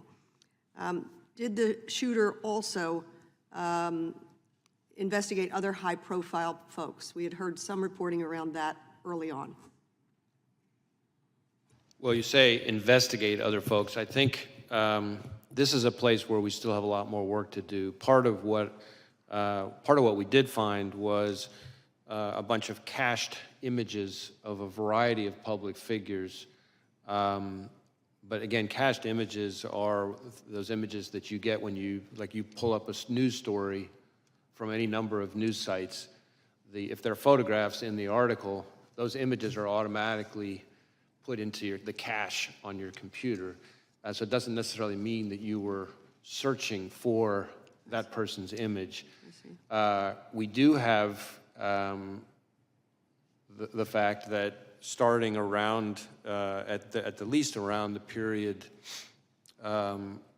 early July, so the search that I just mentioned related to Oswald and Kennedy, that's about July 6th, which is the same day we believe that he registered for the rally. And the day before, he traveled to the grounds for the first time. And so I think there is a certain amount of searches related to former President Trump that during that period we're seeing, consistent with some kind of planning or reconnaissance, if you want to call it that, in advance of the rally. But that's sort of confined to that, or concentrated, maybe is a better word, in that July period, after the announcement of the rally and before the shooting. Can you speak to the conveyance of the gun? So this is a 20-year-old young man. His father owned the gun originally, AR-15, am I correct? AR style, yeah. AR style. 20-year-old man. When did the father sell the gun to him? And what documents do you have? How much money transpired? What date? Yeah, I do know that, I know, we believe, based on what we've seen, that his father after purchasing the gun legally, sold the gun to his son. I don't know that I have the date of that transfer or the amount of the transfer, although we may be able to get that to you as a file. I just don't have it in front of me. Do you know when the father bought it? We know. I don't, as I'm sitting here testifying in front of you, I don't have that in front of me, so I don't have it at my I'm fingertips. just wondering if it's proximate to this event. I do not believe that the gun was purchased, that is the gun that was used. I do not believe it was purchased particularly close in time to the shooting. But how far in advance? It may have been a year before, give or take, but again, we'll go back and double check that on you. I do know that on the day of the shooting, at about 1:30 p.m., he bought 50 rounds of ammunition. So if you think about the day of, or if you back up a little bit, so the day before he goes to the shooting range, the day of he goes to the grounds the morning of the event for, I think, around an hour. He buys the ammunition at around 1:30. At around 3:50 is when he's back on the grounds of the rally, and that's when he used the drone that I've talked about already today. And then, of course, fast forward till just after 6 o'clock when the worst happened. And we had thought maybe over the weekend there was a conversation around a classified briefing for members. I hope that will happen as soon as it's feasible for you and for the other agencies involved. And he got off 8 shots, and the reporting is that that was in under 6 seconds. He got off 8 shots, fatal to one. My question that I'll leave you with, and I know I'm over time, Mr. Chairman, is we all decry political violence. We decry any violence, but we decry the rise in political violence. What can you tell us that we could do better? What do you need for you to be able to help this country reduce the political violence tendencies?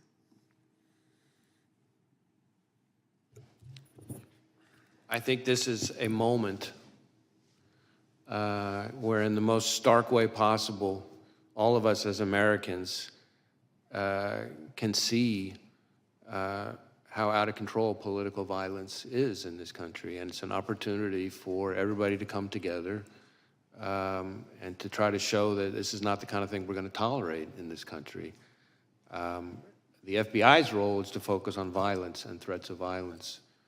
But there is a role for others in the public square to address how people communicate in this country. And every day in our jobs, we see in social media, in terms of threats that we get, thousands and thousands and thousands and thousands and thousands of tips reported to us, and the language that's out there is just mind-bogglingly hateful and violent sounding. People sometimes, as figures of speech, use expressions that are very violent expressions, and so that is a part of it. We can all do better in kind of being a little more thoughtful and measured in our language. But again, the FBI's, we got to stay in our lane. Our lane is the violence and the threats of violence. There's a role for everybody as Americans to try to see if we can take the temperature down. Great, thank you. And thank you for the extra time. Yield back. Gentleman from North Dakota is recognized. Thank you, Mr. Chairman.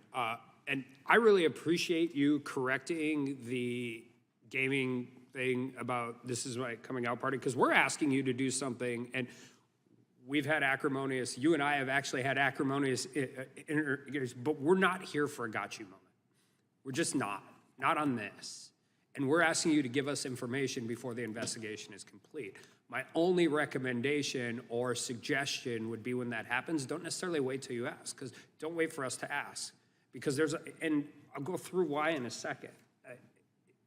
I appreciate you coming in. I appreciate you telling us things. I appreciate you guys going against essentially your normal policy of waiting until an investigation is done, because the American people need to know it. But here's why.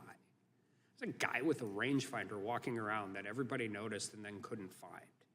You know, he scaled to the top of a roof within 150 yards line of sight to the presidential, Republican former presidential candidate by climbing a drain pipe, and then you said some equipment. He was being pointed out by rally goers everywhere they could, and nobody could figure it out.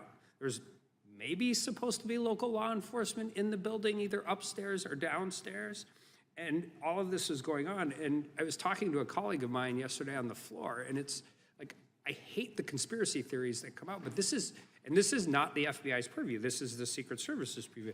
This is so comically like inept to the average North Dakota citizen. Is just, they look at this and they're like, how could this possibly happen? And so by you giving us information in a really meaningful way, even though we know the investigation's ongoing and things can change, that at least helps us to deal with that and figure out where we're at. And so, I mean, and you're doing all this. This guy had no combat training, no counter surveillance training that you're aware of, right? I'm sorry, I couldn't quite hear He that. had no combat training. Oh, no, I don't think any, certainly no what we would call, what you and I would call combat training. Obviously, he was a fairly active recreational shooter, so he did plenty of shooting. A lot of guys in Western Yeah. North Dakota, right? I mean, all of those different things. And somehow we came within under of an inch of a presidential candidate being shot and killed within 100 days out from an election. And when you look at it, so I just want to be really clear, because there is a lot of this. There is no evidence of another shooter, right? I mean, another shooter. Yeah. I mean, there's the counter sniper who took out the shooter. Well, right. But you're talking about like another. Anybody else. And you're looking at his online and seeing all that, but there's no evidence he had any other accomplices on scene that day, correct? Correct. Not that we've seen yet, certainly. And you said, and Oversight's had a hearing, DHS had a hearing, we're having a hearing now. The Inspector General's going to investigate.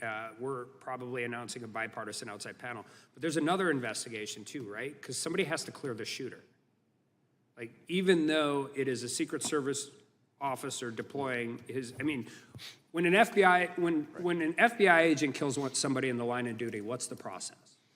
So we have what we call an agent-involved shooting, is I think what you're getting at. And we have a whole process. Usually get put on leave, paid leave, get a lawyer, depending on how it is, right? Some of those things depend, but we have, our inspection division does a shoot review of each time when there's one of these situations. And they sometimes have to coordinate with local prosecutors who are also doing some kind of review. But so yes, Secret Service would have a similar kind of process for the counter. I mean, because you have to actually establish one of the defenses to homicide. Just like, I mean, you don't do it in a court system the same way everybody else does, but you have to justify that shooting was justified.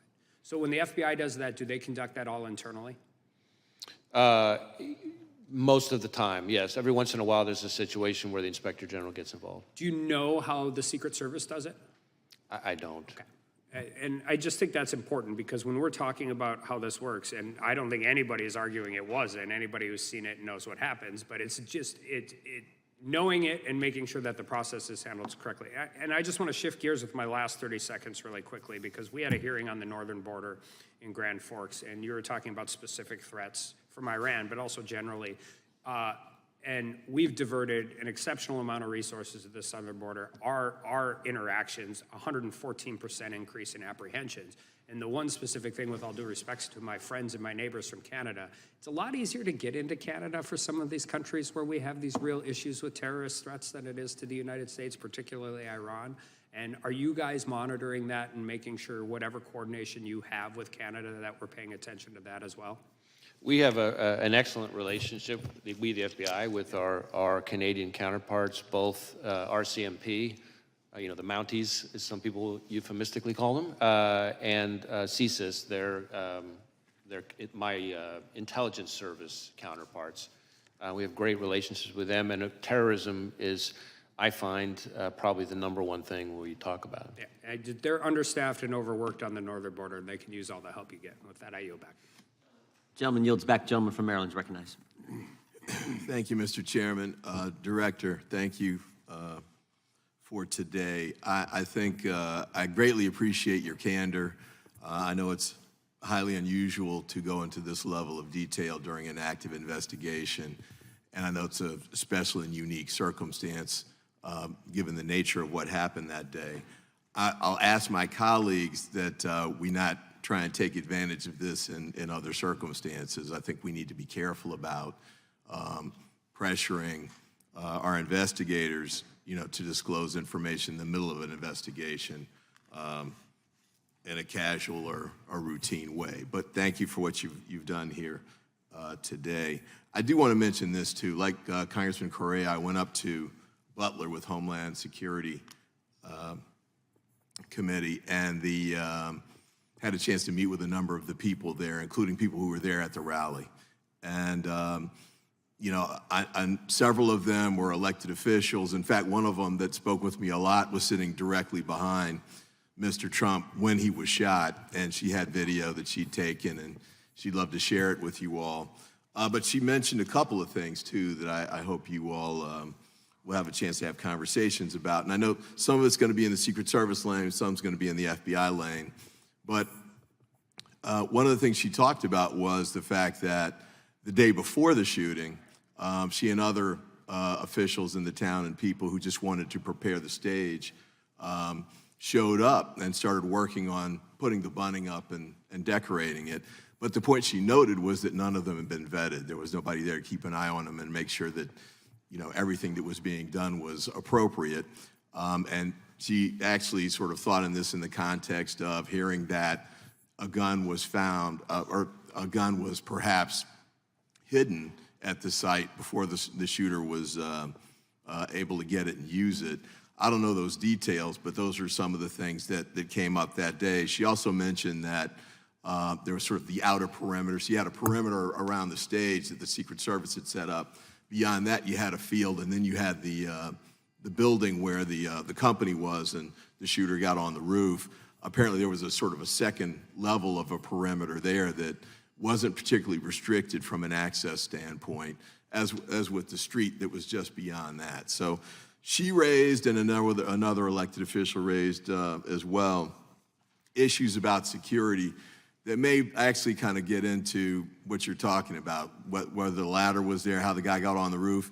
There are all sorts of issues with respect to that. And there was a lot of people, as you said, that had videotape. I talked to 3 that were showing me videos while I was standing out there in the grounds. But I had a couple of questions to ask of you briefly. Apparently, there was no Secret Service recordation of communications during that day.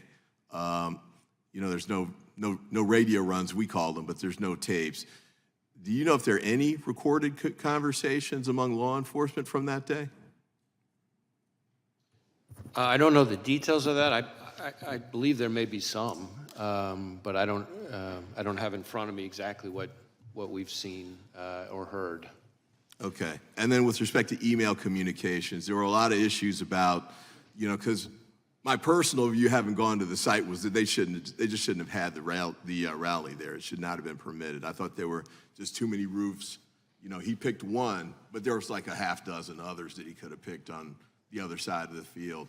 And as Eli Crane, a congressman who was a sniper for the U.S. military, said, there was a water tower that actually would have been a better site, probably that Secret Service should have used, but could have been used as well. But had the lead up to that decision, and Congressman Correa raised this, who made this decision about how to pick the site? And apparently there was back and forth between local law enforcement, Secret Service, and the campaign. And I was kind of curious as to whether that's something that your investigation is going into or not. So I think that primarily falls within the scope of the 2 other reviews, that is the DHS Inspector General review and the outside panel, independent panel that's been announced. Certainly we are interviewing law enforcement personnel, but the security preparations, the adequacy of the security preparations. That's the other lane? That's the other lane. All right, I only got 15 seconds left. Quick question for you with probably not a quick answer, but this scenario is kind of the worst case scenario from a couple of standpoints. Got a lone wolf shooter with no red flags that we've heard of so far. Nobody should have known that this was coming. He didn't have a criminal record and that sort of thing. Easy access to an assault weapon. I had a discussion like this with a I think Congressman Roy and Congressman Bishop several months ago. What is it we can do to try and preempt those kinds of scenarios? We've got gun violence all over the country, including in my district. This is one example, but you know, this scenario is the worst possible that I can think of from the standpoint of no intervention prevention efforts that can be put in place to try and address it. But I'm kind of curious if you have any thoughts to the contrary on that. I don't know that I have any magic solution to the problem, and I certainly don't want to be proposing, you know, legislative ideas. That's not really my role. Certainly, dangerous weapons, especially high-powered weapons, in the hands of the wrong person represent a real concern for law enforcement, including to law enforcement, sometimes as the victims, as we saw very tragically down near Miami with 2 of our agents killed. But that's probably all I can say on that. I do, while we're on the subject of firearms, Mr. Chairman, I have an answer to Congresswoman Dean's question. I might as well give it now, which is about the purchase of the firearm. I'm told that the father purchased the firearm in 2013, so quite a while ago, and then he sold it to his son in October of 2023. Thank you. Thank you, Mr. Chairman. I yield back, and thank you, Mr. Director, for your great work. I'd ask unanimous consent that we enter into the record a statement from Representative Kelly and some questions for the Bureau. Representative Kelly represents Butler. Actually, that's his hometown. So without objection, those will be entered into the record, and we'll make sure you get those, Director. The gentleman from New Jersey is recognized. Thank you, Mr. Chairman.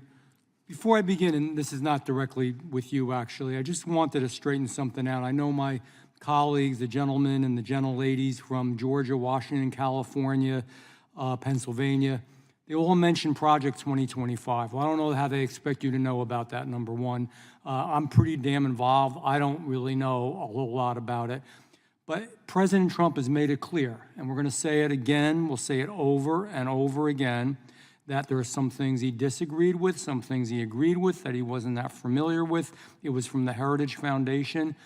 And that was just raw politics, to be honest with you. It was just because 2025 has some things in it that they believe are really going to offend American people, and it very well may. And so they want to pin it on the presidential candidate. He didn't author it. He didn't condone it. He didn't put his seal of approval on it. It's getting old. It really is. We do this with other things. Just like in this committee, when anything goes wrong, anything, somehow Donald Trump's name has to be brought into it, and it gets tiring. It's politics over reality. Second thing about picking the site, I was intimately involved in the Wildwood rally, the biggest rally President Trump's ever had, biggest political rally in the state of New Jersey. I had spoken to the president about it, and he wanted to do it on the beach because we had over 100,000 people. And let me tell you, we had everybody out there because they were concerned, the Secret Service and the local police and the county police and just about every entity could be. And so they had, behind it was that iconic setting. They had the Ferris wheels on the pier and all the stuff. They had agents up in there. They had agents in the ocean, in the water, in boats. They had people coordinating, working with each other and talking with each other because they knew it was a risk. So we chose a site that was difficult. The president did, and I thought it was a great each other because they knew it was a risk. So we chose a site that was difficult. The president did, and I thought it was a great site, but nevertheless, the law enforcement responded properly. Something went wrong here. You can't blame this on Donald Trump as well. The site was chosen. It's the responsibility of those who serve in law enforcement to make sure that he was safe, period. And I'm sure you'll find out why. On another tangent here, you know, I've got to wonder how many qualified people were passed in order for Director Cheadle to get her 30% quota. That's a lousy way to run an agency, especially when it's dealing with law enforcement, to say we've got to have 30% of anything. And I worry about these practices because it's policy over protection. And Director Wray, I know that some things were left to you. I understand that. But one of your early acts on the Biden presidency was hiring the FBI's very first chief diversity officer. And since that time, and even before your time, and you're going to disagree with me, but respectfully, I'm going to disagree with you. Recruitment standards under your lead has resulted in deterioration in many areas, including physical fitness, illicit drug use, financial irregularities, mental health issues, full-time work experience, and integrity. And I know you dismissed them, but in October 2023, they are a prestigious group of retired FBI special agents and analysts both expressed concern regarding the FBI's willingness to recruit agents that, quote, I'm not saying this, they said it, not me, can't even pass the new relaxed standards for fitness, who are illiterate in some cases and need lessons, educational lessons, don't want to work weekends or after hours, their words, and have serious disabilities or mental health issues, which is not the place for them. Most of your agents are great people. I love them. I love them for what they do. I'm not criticizing most. But these new standards, don't you think this is a hindrance and reduces the morale of the vast majority of good people that you have in the FBI? And I ask you for a quick answer because I have a few other things.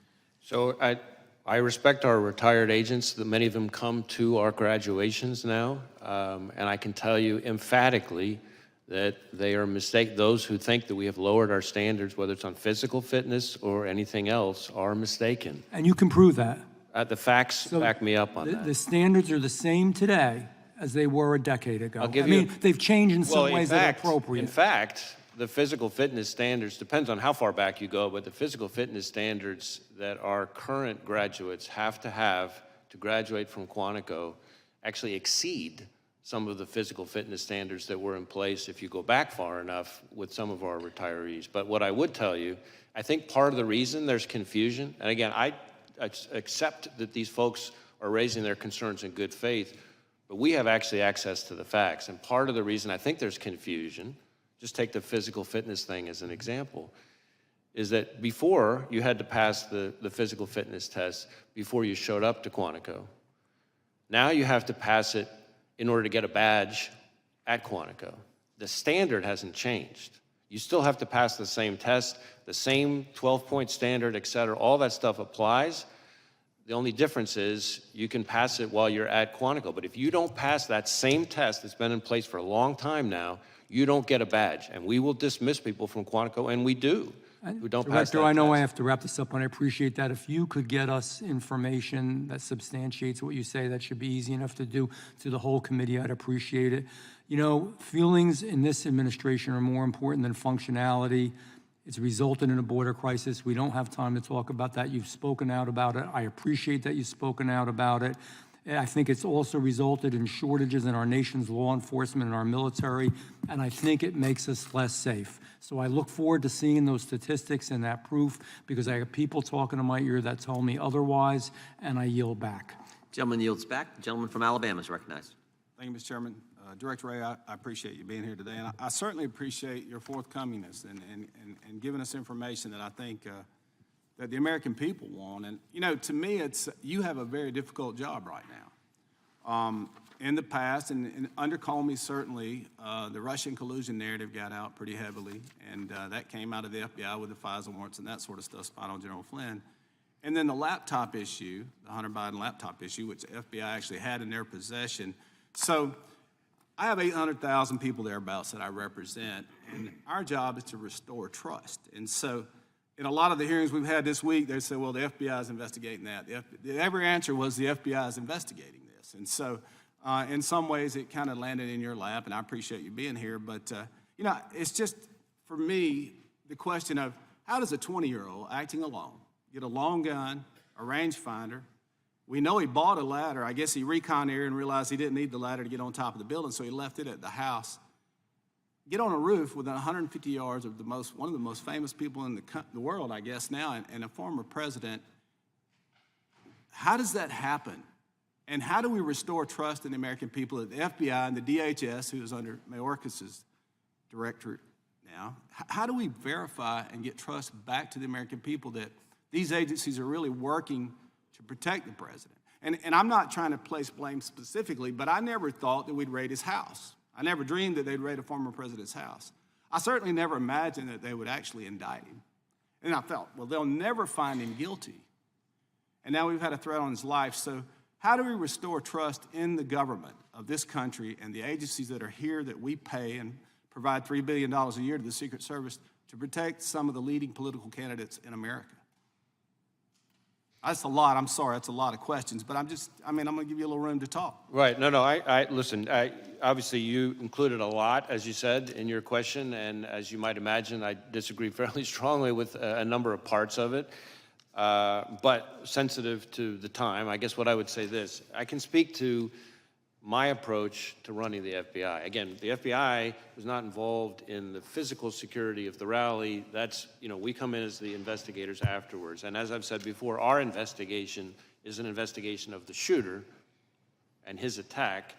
There are separate investigations, the Inspector General of DHS and this outside independent panel that's been announced that would be looking at the Secret Service's performance. And those, I think, will be important to trust and confidence, if you will, in Secret Service. But from the FBI perspective, we can't promise that everybody's going to like the results of what we do, right? What we can promise is that we're going to do our best to do the work in the right way.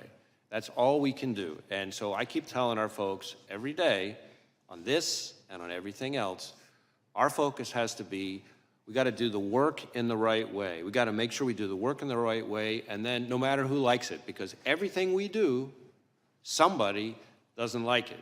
And it's a credibility issue at this point. Do the American people trust what the FBI and the DOJ is going to tell them? And, that's the thing with this. When I was early on, and I've only been here about 3.5, 4 years now, but the American people was the fear of the weaponization of government. So now we have this issue. Tucker Carlson asked the president, he said, are you afraid they'll kill you? And I remember that interview, and I thought, wow, I can't believe he went there. But here we are. And so as we work through this process, I think it's so important, and I think the chairman hit on this, is the audio of the shooter. You've interviewed the sniper, the Secret Service sniper that took out the target. Was he waiting on a green light? What was going on, and why did Mr. Crooks have a chance to get off 8 rounds? And we knew he was on the rooftop. I don't know for how long, but we know he was a marked target. So was he trying to get the green light, and was somebody not giving it to him? So again, the performance, the adequacy of the performance of Secret Service will be the subject of the Inspector General investigation and this outside independent panel. What I can tell you, and I'm glad you asked the question, because this goes to something that that was part of an earlier exchange. The first time that anybody from law enforcement saw the subject on the roof was a few minutes before the shooting. Not with a gun. They didn't, at that point, they didn't, but local law enforcement, a few minutes before, saw him on the roof and started radioing. Did he have a backpack going up the roof? Well, we haven't found anybody yet who saw him climbing up the roof. The reason why I've talked about how we think he got on the roof is that's based on forensic, our evidence response team and forensic analysis that we're, without getting into all the details, footprints and things like that we can, fingerprints, et cetera, that we can see how he got on. But we don't have an eyewitness at the moment who saw him climbing up. So a few minutes before the shooting, local law enforcement saw him on the roof. Again, no weapon identified at that point. A few seconds before the shooting is when the law enforcement officer that I've talked about already is the one who was assisted by another officer who saw up on the roof, saw the shooter in a prone shooting position with the gun. He turns. How long did that happen before? That was that sighting. That is the first time, to my knowledge, the first time anybody from law enforcement saw him with a weapon. That is seconds before he shot at President Trump. Thank you, Mr. Chairman. I yield back. So did the counter sniper not see the bad guy, the shooter, until after he fired a shot? You mean until after the subject fired a shot? Until after the shooter? Yeah, I don't know the answer to that. It's possible we've already determined that, but I just, as I sit here right now, I don't have that. But I can, yeah. I think that's the logical next question with where the gentleman from Alabama's question was going. The gentleman from California is recognized for 5 minutes. Director Wray, to the best of your understanding, how close did the assassin's bullet come to killing President Trump?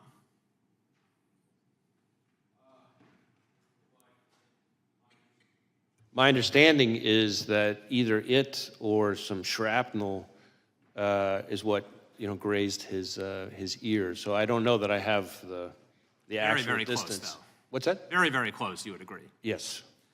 Is this the biggest security failure that you've seen in your career?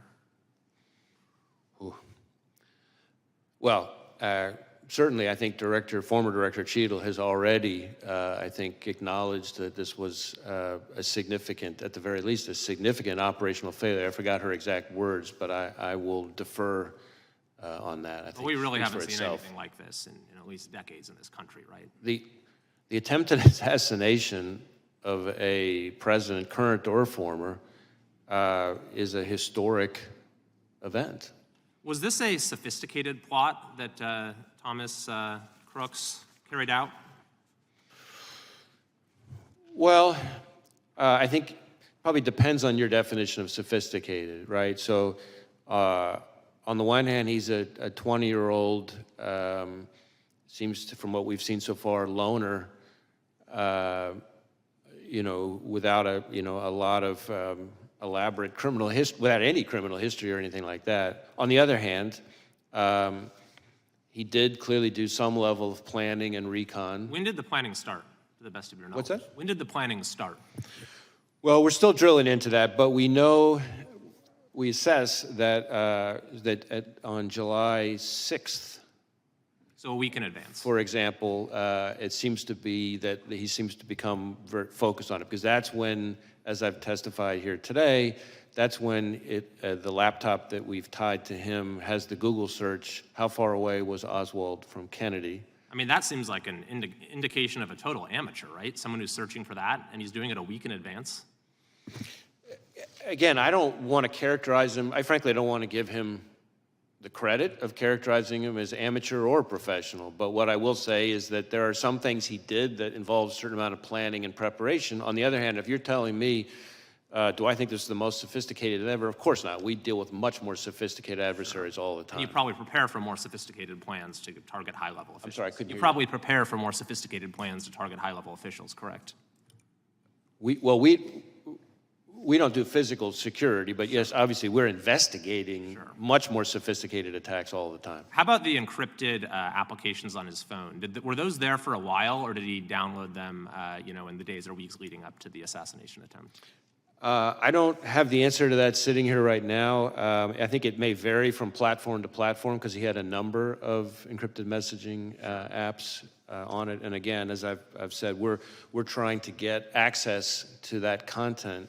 And that's important. I think it's important for everybody on this committee to understand that this is a real problem for law enforcement. That these companies, let's be clear here, these companies are designing their platforms in a way to, no matter how heinous the crime, no matter how rock solid the legal process, I'm run out of time, to get so I access. want to get the next question. At this moment, are you confident that high-level protectees, presidents, former presidents, are well protected? Well, it's not really for me to say. I have a lot of respect for the men and women of the Secret Service who provide protection, just as I do for their counterparts at other agencies. You can't say one way or the other. Your assessment as director of the FBI whether the president is safe?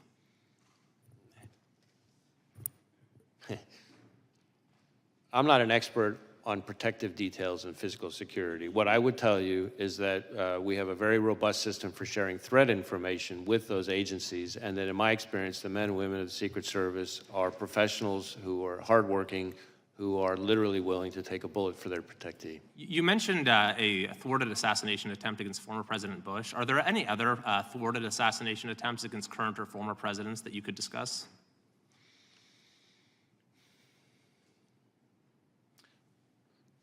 Not that immediately come to mind, but I'd have to go back and think about that. I mean, obviously we've been around for a while, and current and former presidents are high-profile targets who are attractive to all kinds of bad guys.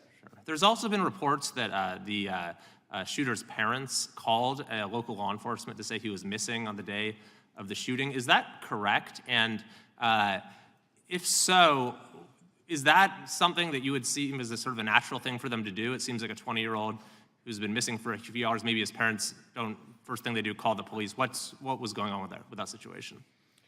So my recollection, I don't have this in front of me, my recollection is they did call, concerned that he was missing. My recollection, though, is that they didn't call until, this was after the, I think this was after the event. I see. But I'm not certain of that, so I want to, hedge on that slightly because I have to get back to you to confirm that. I believe that part of the issue was that when he last saw his father, he, I think, indicated to his father that he was going to shoot at the range. And then, of course, he didn't go to the range and he didn't come back from that. And so I think that may have added to the level of concern. Thank you. I yield back. Gentleman yields back. Gentlelady from Wyoming is recognized. Thank you, Mr. Chairman. Director Wray, I'm going to go a little bit different route with my questioning. In testimony before the Senate Judiciary Committee in December of last year, you stated that the FBI is, quote, especially concerned about the possibility of Hamas supporters engaging in violence on the group's behalf, end quote, and that the threat from a, quote, terrorist organization who may exploit the attacks at Israel as a tool to mobilize their followers around the world, end quote. We've seen a lot of conduct today that I think is concerning to many people in terms of Hamas terrorists and their sympathizers. Reports have surfaced alleging that many of the groups intimidating and violating the civil rights of Jewish American students, like the Students for Justice for Palestine, received guidance and financial support from American Muslims for Palestine, and that AMP's directors allegedly have links to groups which fundraise for Hamas. Director Wray, is the Bureau aware of or investigating whether these groups violating the civil liberties of Jewish Americans are connected to or affiliated with Hamas or other terrorist organizations? So we are investigating a lot of attacks and threats against the Jewish community. I've been very vocal on how big a concern that is, and certainly that was already heightened even before October 7th, and since October 7th, it went to a whole nother level. We are actively engaged with Jewish community, both locally and nationally. When it comes to foreign terrorist organizations and their role, or foreign adversaries and their role, we are looking hard to see if we can find linkage, for example, funding or things like that. Nothing that I can report at this time, but it's something. But you're investigating it. It is the kind of thing that we're looking for, absolutely, because we know that there's an interest in their part to foment. We're watching it in real time today. Right, yes. There are other reports that Mayor Bitar, National Security Council Coordinator for Intelligence and Defense Policy and Deputy Assistant to the President, was an active member in Students for Justice in Palestine at Georgetown University, which is one of the groups alleged to have ties to Hamas. Is the Bureau investigating whether the Biden-Harris administration is compromised by pro-Hamas groups and organizations? Well, again, we're having quite a number of Hamas-related investigations. I'm asking specifically about whether you are investigating whether the Biden-Harris administration has been compromised by pro-Hamas groups. There's nothing along those lines that I can think of to report. I also want to talk to you a bit about the FBI's investigation and involvement with the Russia collusion hoax. And the FBI was involved with that because of its potential relationship to election interference. Is that correct? The FBI's involvement in investigating the Russia collusion hoax. That was because there was concern about election interference. Is that correct? Well, the FBI was involved and staffed as investigators the Special Counsel Mueller investigation into efforts by the Russian government to influence and interfere. With the election, correct? Yes. All right. So is the FBI investigating what just happened with Joe Biden being forced out of the race after winning the Democrat primary as election interference? Is the FBI investigating that right now? I'm not aware of any investigation along those lines. Okay. Director Wray, it was reported in March that the FBI's Foreign Influence Task Force resumed communication with social media companies. And an FBI spokesman has stated that, quote, in coordination with the Department of Justice, the FBI recently implemented procedures to facilitate sharing information about foreign malign influence with social media companies in a way that reinforces that private companies are free to decide on their own whether and how to take action on the information, end quote. Director Wray, what specifically is the FBI doing to reinforce that such decisions are, in fact, for the private companies to make and not the administration? So I think the best way to summarize it is that the guidance makes all kinds of additional steps to underscore that the FBI has no interest in participating in any way whatsoever in the company's decision-making, that companies are completely free to take any actions on their own, that we are simply passing information on to them for them to do whatever it is they want to do independently, consistent with, I should say, I very much appreciate the Supreme Court's finding that no evidence that the FBI coerced platforms to take content down. Well, I don't believe that that's what the Supreme Court found. What the Supreme Court found was that the parties involved didn't have standing, but I think there's a whole body of evidence and legal analysis demonstrating that, in fact, this administration was violating the First Amendment rights of folks through social media companies. I'm just going to ask one final very quick question. If the FBI was involved in the removal or restriction of speech of Americans, do you agree that this would be a violation of the First Amendment? Well, again, I'm not going to engage in hypotheticals. My understanding and my strong view from everything I've seen is that we did not violate the First Amendment. Gentlelady yields back. Gentleman from Texas is recognized. Thank you, Director. I've just got two easy questions for you. In February, Donald Trump Jr. received a letter containing a white suspicious powder that read, quote, Lee Harvey Oswald's grandson must complete his contract, end quote. The United States Secret Service and the FBI said they would investigate the matter, and 5 months later, no more information has been released. I've also visited with Mr. Trump, and he has not received any information either. Why is that? So as I sit here right now, I'm not familiar with the specific investigation, but I do know that we have had, unfortunately, quite a few investigations of threatening mailings and white powder letters and things like that. So I'm happy to drill into it and have us circle back to and see if there's more information we can share about it. Thank you. And would you maybe circle back to the Mr. Trump, Donald Jr.? I think they'd like an update as well. Sure. Let me, again, I don't, like I said, I'm not familiar with the specifics, but I'm happy to have us look into it and get back to whoever we need to get back to. Thank you. Next question. The Pittsburgh field office now handling the assassination attempt investigation. Is that right? Well, there's several. There at Pittsburgh field office is the lead office. We obviously have lots of, I think it's about half, maybe over half of the FBI's field offices are working on this, including almost every headquarters division. So we have lots and lots and lots, several hundreds of employees working on it. All right, but yes. Pittsburgh's the lead. Okay.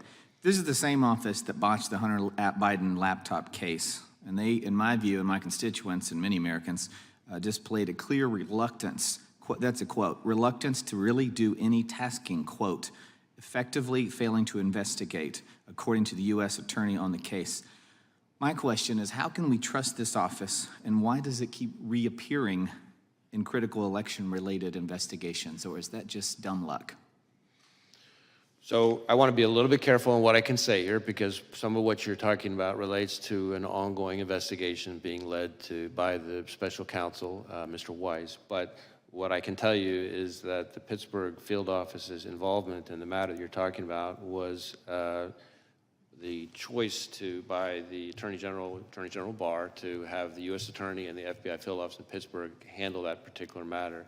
As to your summary or characterization of what U.S. Attorney, now former U.S. Attorney Brady actually said, I'd have to see the whole context. I'm not quite sure that's what he said, but I think as to your overall question about confidence, what I would tell you is we have, that's the point I'm trying to make about the sheer breadth of our investigation. Yes, the Pittsburgh field office is the office on the ground. That's where the attempted assassination happened.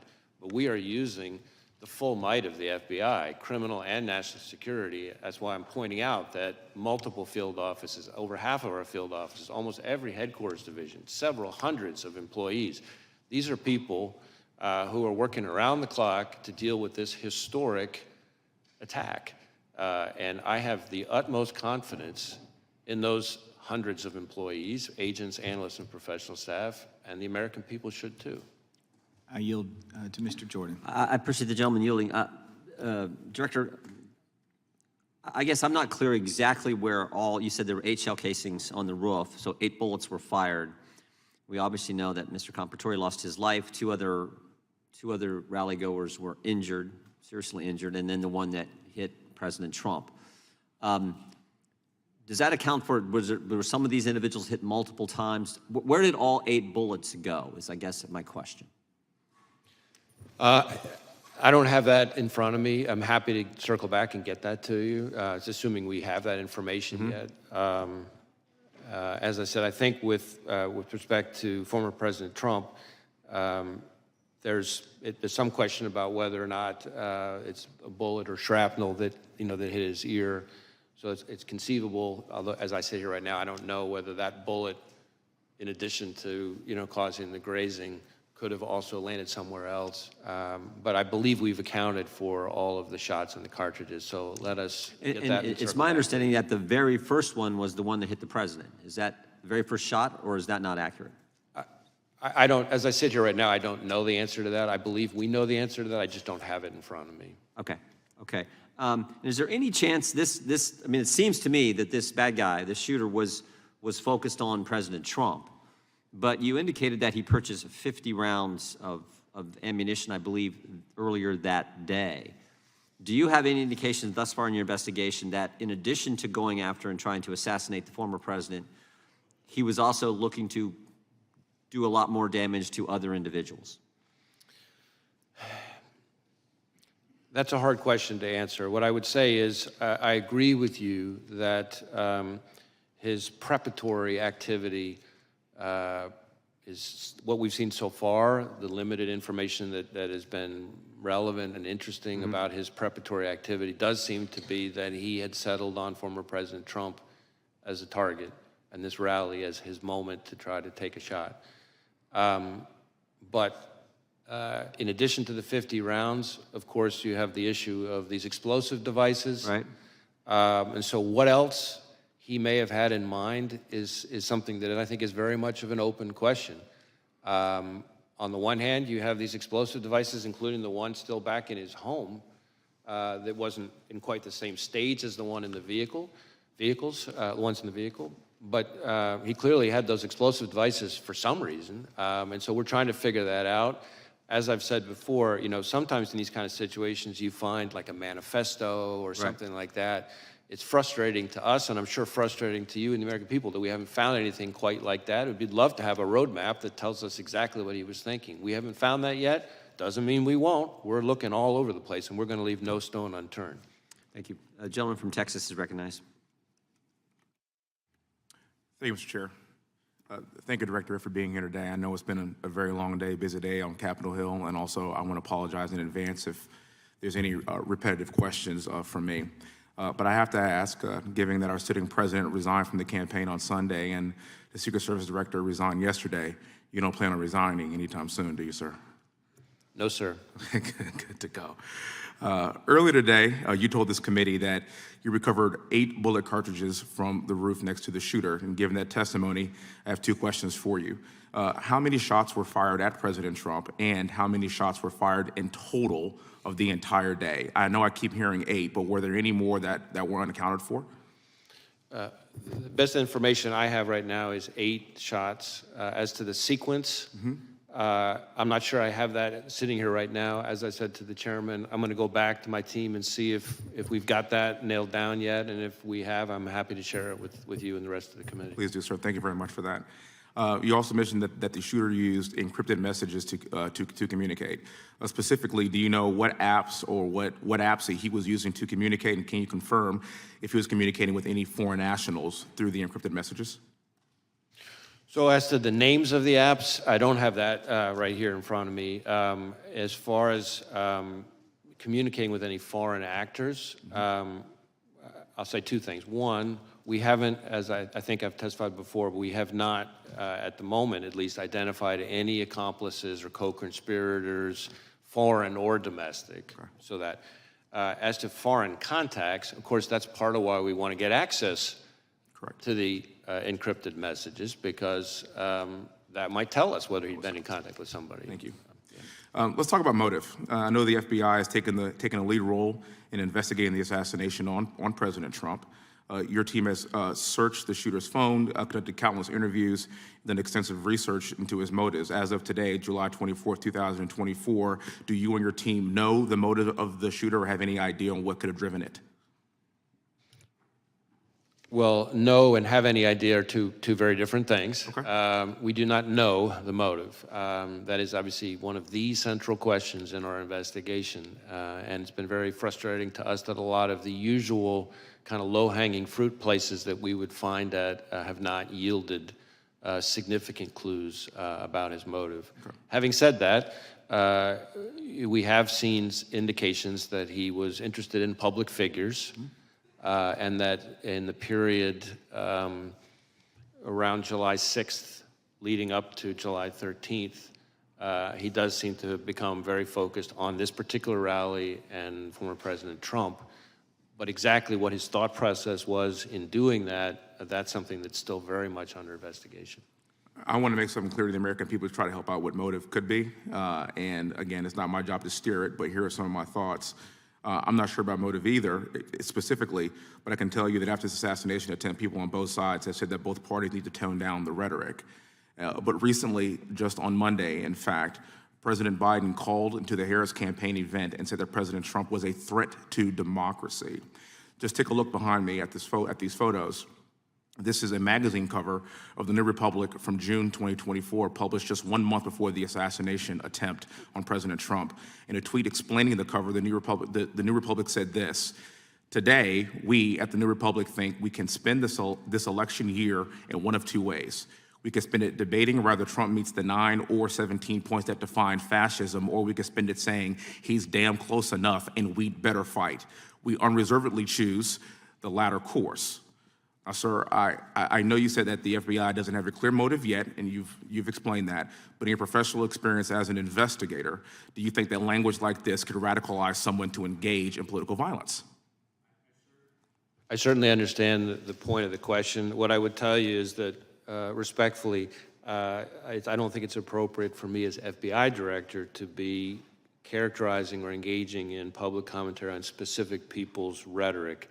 And that's because it's not that I don't understand why you're raising the question, but I'm saying that in my role, I have to be very careful to make sure we speak through our work and we speak through our cases and our intelligence products, not the FBI director chiming in the public square on different people's political commentary. I understand.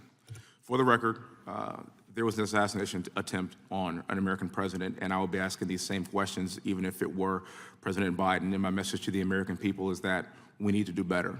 I yield back the rest of my time, and thank you for being here, sir. I know it's been a very long day. Gentleman yields back. Gentleman from South Carolina is recognized. Thank you, Chairman, and thank you, Director, for being here. It's refreshing. I was in the oversight hearing earlier this week, and although we don't have an idea on everything, your ability to come in here and actually give way more than Director Cheadle ever did is somewhat refreshing. You saw some pretty bipartisan frustrations exhibited in that particular hearing. I'm sure you've seen part of it. I want to follow up on a couple of lines of questions that I had with Director Cheadle that she actually answered, which was remarkable. One, she had indicated that Secret Service at the Trump rally did not have any radio recordings. Is that, in your investigation, is that accurate? I'm not sure I know the answer to that. I believe there may be some recordings on the local law enforcement side. As to whether or not we have recordings on the Secret Service side, I'd have to drill back into that. And the reason you might say, well, how the heck can you not know? Well, we certainly have interviewed lots of Secret Service employees. So what we know from the interviews versus some other source, as I sit here right now, I don't know. So on this particular case, but in your experience, and again, it's a different agency, but she had indicated, Director Cheadle had indicated that recordings sometimes are done from radio recordings, I guess, of what happens at a Trump rally or any other thing that they're engaged in. Is that your experience as well, that sometimes there are audio recordings of communications between law enforcement officials? Just speaking very broadly, certainly there are times when there are recordings, but it'd be hard for me to be more precise than that. And I know that you can't answer whether they were here in this instance or not, but what would cause recordings to not exist for the Trump rally, if, as a hypothetical? What would be the reason that that would happen? I'm afraid I don't know the answer to that. I mean, if they didn't record, there may be situations where they just don't record in the first place, and why that would be, though, I'm not sure I can answer that.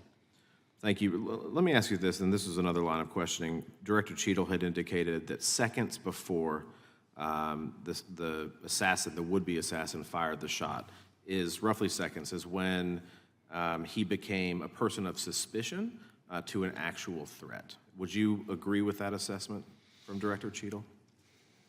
Well, let me try it this way. I think there are sort of three, in my mind, there's sort of three, let's say three significant moments on this continuum that you're kind of getting at. There is roughly an hour before the shooting when local law enforcement observes the individual, the shooter. At that point, as somebody that was a person of concern. I forgot the exact phrasing, and that was based on seeing him with this rangefinder, no observation of a weapon, but there was something odd and off about them that caught local law enforcement's attention. So that's the first moment. Then there's a second moment, which is, I think just minutes before the shooting, where local law enforcement observed him on the roof, but didn't see a weapon, is my understanding at that point. And at that point, their level of concern obviously was even higher. And then there's the third moment, which is that moment when local law enforcement saw him, the officer who climbed up with the assistance of his colleague, and saw the shooter in the prone position with the weapon, and that's seconds before the event. And so, terminology, I'm not sure, but it seems to me there's an evolution of concern over that time period. Correct, and escalating concern.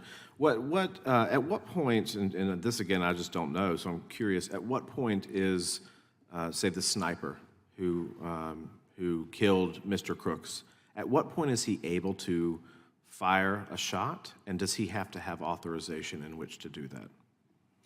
I don't know that I know Secret Service's rules of engagement in that situation. It's possible that our interview of the counter-sniper has uncovered that. Again, our focus has been, I certainly understand why you're asking the question, but our focus has been on the shooter himself and his actions and the attack.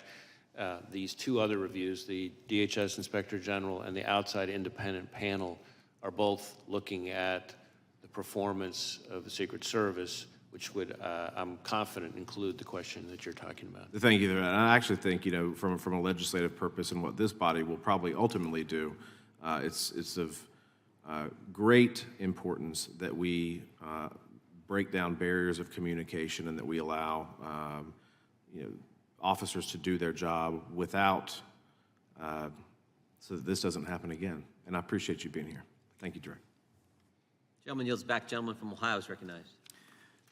Well, once again, as Congressman Fry said, we want to thank you for your time and a lot more information today than Monday, so thank you for that. I just have a handful of questions. I would love to have just a simple yes or no so we could get done with this. So on day one, President Biden issued an executive order mandating DEI programs in the executive branch.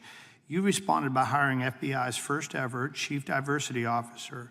You're even on the Bureau's website quoting, saying that diversity and inclusion of the workforce is something I care deeply about because the success of our efforts impacts our operations, our culture, and our future, end of quote. So Director, just a simple yes or no, do you still find DEI hiring practices to be central to the FBI's operations, cultures, and future? I believe that diversity is an important part, is a core value of a high-performing organization. Do you have any concerns that our homeland security efforts will be hampered if the FBI continues to use DEI as a primary hiring measure? I don't believe that we use DEI as a primary hiring metric. I would say that we have not lowered our standards. Yes and or no, please? Let me, if I could finish. It's not a yes or no question. We have not lowered our standards, and the facts back that up. Are you aware of a 112-page report compiled by senior agents and analysts which stated, quote, if the current trajectory of the FBI special agent recruitment and selection continues, using DEI as the primary and sole measure of our homeland security efforts will be significantly hampered. Do you know about that 112-page report? I'm aware of a report from a number of anonymous former employees. Thank you. Do you agree that protecting the former president falls under the umbrella of homeland security? Well, protecting the former president, the physical security, the protective detail on the former president is the province of the Secret Service, which is part of the Department of Homeland Security. It is my understanding that historically the FBI had 100,000 applications for special agents on file at any given time of the year. So talking about slipping recruitment, are you aware that on February of 2024, a letter from the FBI's Assistant Director for Training Division, which reported that FBI only received an estimated 48,000 applications over a 2-year period? I don't know if we're comparing apple to apple. What I can tell you is that in the time that I've been FBI director, the number of Americans applying to be special agent has gone up dramatically to the tune of, in some cases, double or triple the pace So it the was when 48,000 If I is could wrong? finish, sir, if I could finish, please. To a rate that is higher, you'd have to go back about a decade or so to find the number of Americans applying to be special agents that are currently applying. Okay, so for the record, that 48,000 is probably wrong then in your eyes? I don't know. I don't have the letter in front of me, but what I'm not sure of is that we're comparing apple to apple in terms of time periods and everything else.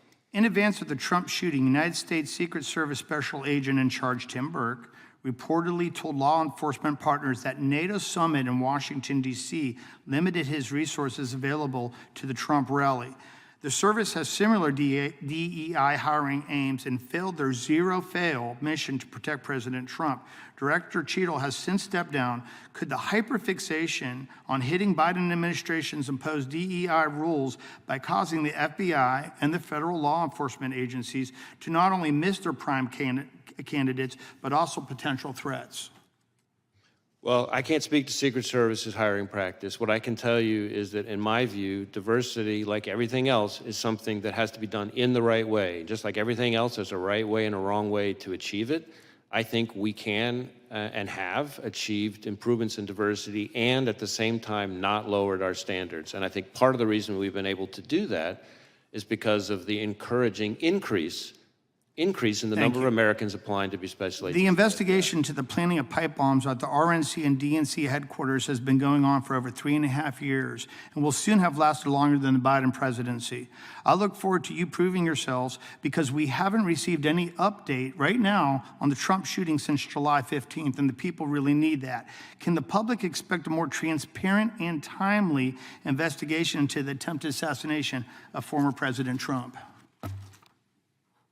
I've been testifying here all day about the investigation into attempted assassination of former President Trump, and we've done multiple briefings, and I've answered multiple questions. And we appreciate that because, Okay, like that's I what said, you it's a were lot, asking. Well, it just seems like there hasn't been a press conference to the people to go through all the different details that were already presented today. And I'll just leave you with one final question.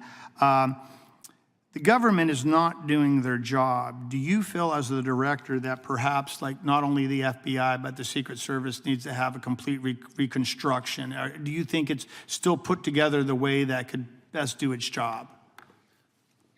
The FBI that I see every single day, having visited all 56 of our field offices at least twice, many of them 3 times, the FBI that I see engaging with state and local law enforcement from all 50 states, that I hear about from prosecutors, judges, business leaders, community leaders, foreign partners, is an FBI that is respected, trusted, appreciated, and that is there for people when they need them the most. And that is the FBI that I see, and I'm very proud to be a part of them. Any comment on the other agencies? I'm not going to comment on other agencies. Appreciate your time, sir. Yield back to the chair. Gentleman yields back. Director, I have just a couple quick questions, but I want to give to the ranking member a chance to say some remarks or questions, and then we'll be done. Thank you, Mr. Chair. First, I'd like to say, as somebody, when I grew up, I watched The Untouchables, and I think Elliot Ness would be proud of you. I don't know about J. Edgar Hoover, but Elliot Ness for sure. Let me ask you this. In Memphis, you put Memphis and Nashville's FBI together, kind of consolidated, and in one office. And I know you've worked with our U.S. Attorney and others to work on our crime situation there, and it's gotten better. But is this change in the FBI relationship there where we're not going to have an office necessarily? Tell me how that's going to affect Memphis. So I want to be very clear. We're not leaving Memphis. What we are doing is... Nobody should leave Memphis. In fact, most of the songs are about people going to Memphis. We are... They leave Nashville, and they go to Memphis. Recognizing population growth and the threat environment, we have instead taken, if you look across the state, instead of having 2 field offices in Knoxville and Memphis, we're creating a Tennessee division headquartered in the middle in Nashville. But we are keeping the offices in Knoxville and Memphis. And in fact, when it comes to Memphis specifically, not only will it not result in any decrease in the number of agents there to work, actually, strange as it might sound, it's going to allow us to increase the number of agents who will be assigned to the Memphis office, including to tackle things like violent crime, which I know is of huge concern. And the reason for that is really the effect of this reorganization is to be able to reduce administrative roles that will be more consolidated in the middle in Nashville, but it'll allow us to increase the operational roles, the agent roles, the number of them in Memphis. So I think not only are we not leaving Memphis, we're actually increasing our investigative presence in Memphis as part of this, and we're going to be able to continue to collaborate closely with our great partners there without skipping a beat. Thank you. That's reassuring. One of the questions was asked over here was about previous assassination attempts on presidents. And obviously, I know you're a lot younger than me, but you probably did. Did you ever watch The Untouchables? I have watched it, yes. They had one of the programs was on Mayor Cermak. You don't know Mayor Cermak? I'm sorry, I couldn't hear you. Mayor Cermak, do you know who he was? I do not. He was the mayor of Chicago. And in February of 1933, there was an assassination attempt on Franklin Roosevelt in Miami, Florida. And Mayor Cermak, C-E-R-M-A-K, was killed and said, "I'm glad it was me and not you." Allegedly, he said that. But anyway, that was an attempt, and it failed, and that was, Untouchables brought it into my consciousness. But thank you for your work. I appreciate it very much. And I appreciate you're not looking into changing our Democratic nominee. That's something we normally do. Thank you. Director, I'm still not clear in my mind. When did the counter snipers, the good guys, when did they first get eyes on the bad guy, the would-be assassin, on the roof of the AGR building? I'm not certain, but I'll take my best effort here. I'm sorry to interrupt, but did they have eyes on him before the local law enforcement was looking up on the roof and engaged with the bad guy shooter? I don't know the answer to that. I will look into that and get back to you. I believe we have the answer. I just don't know that I have it. I want to make sure I answer accurately. Because we thought, from the briefings that Mr. Abate gave us, or Abate gave us, excuse me, Abate gave us, and the briefings you gave the Congress, that they did, but it wasn't clear from your testimony. So if you can get that answer to us, that would be helpful. I want to circle back just a third time, if I could, to the Iranian threat to President Trump and some others, former members of our government. The reason I want to go back to that, because we now know that the Secret Service and Homeland Security denied resources to President Trump's detail that they had asked for. And it seems to me, if that all happened after you guys knew about the Iran threat and had briefed the Secret Service on that real threat, that's an even bigger problem. And that's why I was trying to get that timeline down, when you knew about it and when you briefed the Secret Service on the Iranians' threat to kill President Trump. So again, I really want to be careful to both be accurate, but also not to kind of stray into any kind of classified information or confirm the existence of classified information. So let me see if there's a way for us to get back to you on that question. I understand why you're asking. It may be easier to answer than I think, but at the moment, in an open hearing, I'm not sure if I can see the right way to do that. Fair enough. We'll expect answers to both those questions, and you can get back to this. That'd be great. Finally, anything else you want to tell us that we didn't ask? I mean, you came today and you told us some things that weren't even prompted by questions, and I just want to make sure if there's anything else you want to tell us regarding July 13th and what you've discovered, now's the time. Well, again, we're going to continue to engage with the Congress. I think we've covered a lot of the points that I really wanted to make sure that I got across, and just as I'm looking at my list, in one way or another through the course of today's questioning, I think we've gotten through most of it. That concludes today's hearing. We thank our witness for appearing before the committee today. Without objection, all members will have 5 legislative days to submit additional written questions for the witness or additional materials for the record. Without objection, the hearing is adjourned.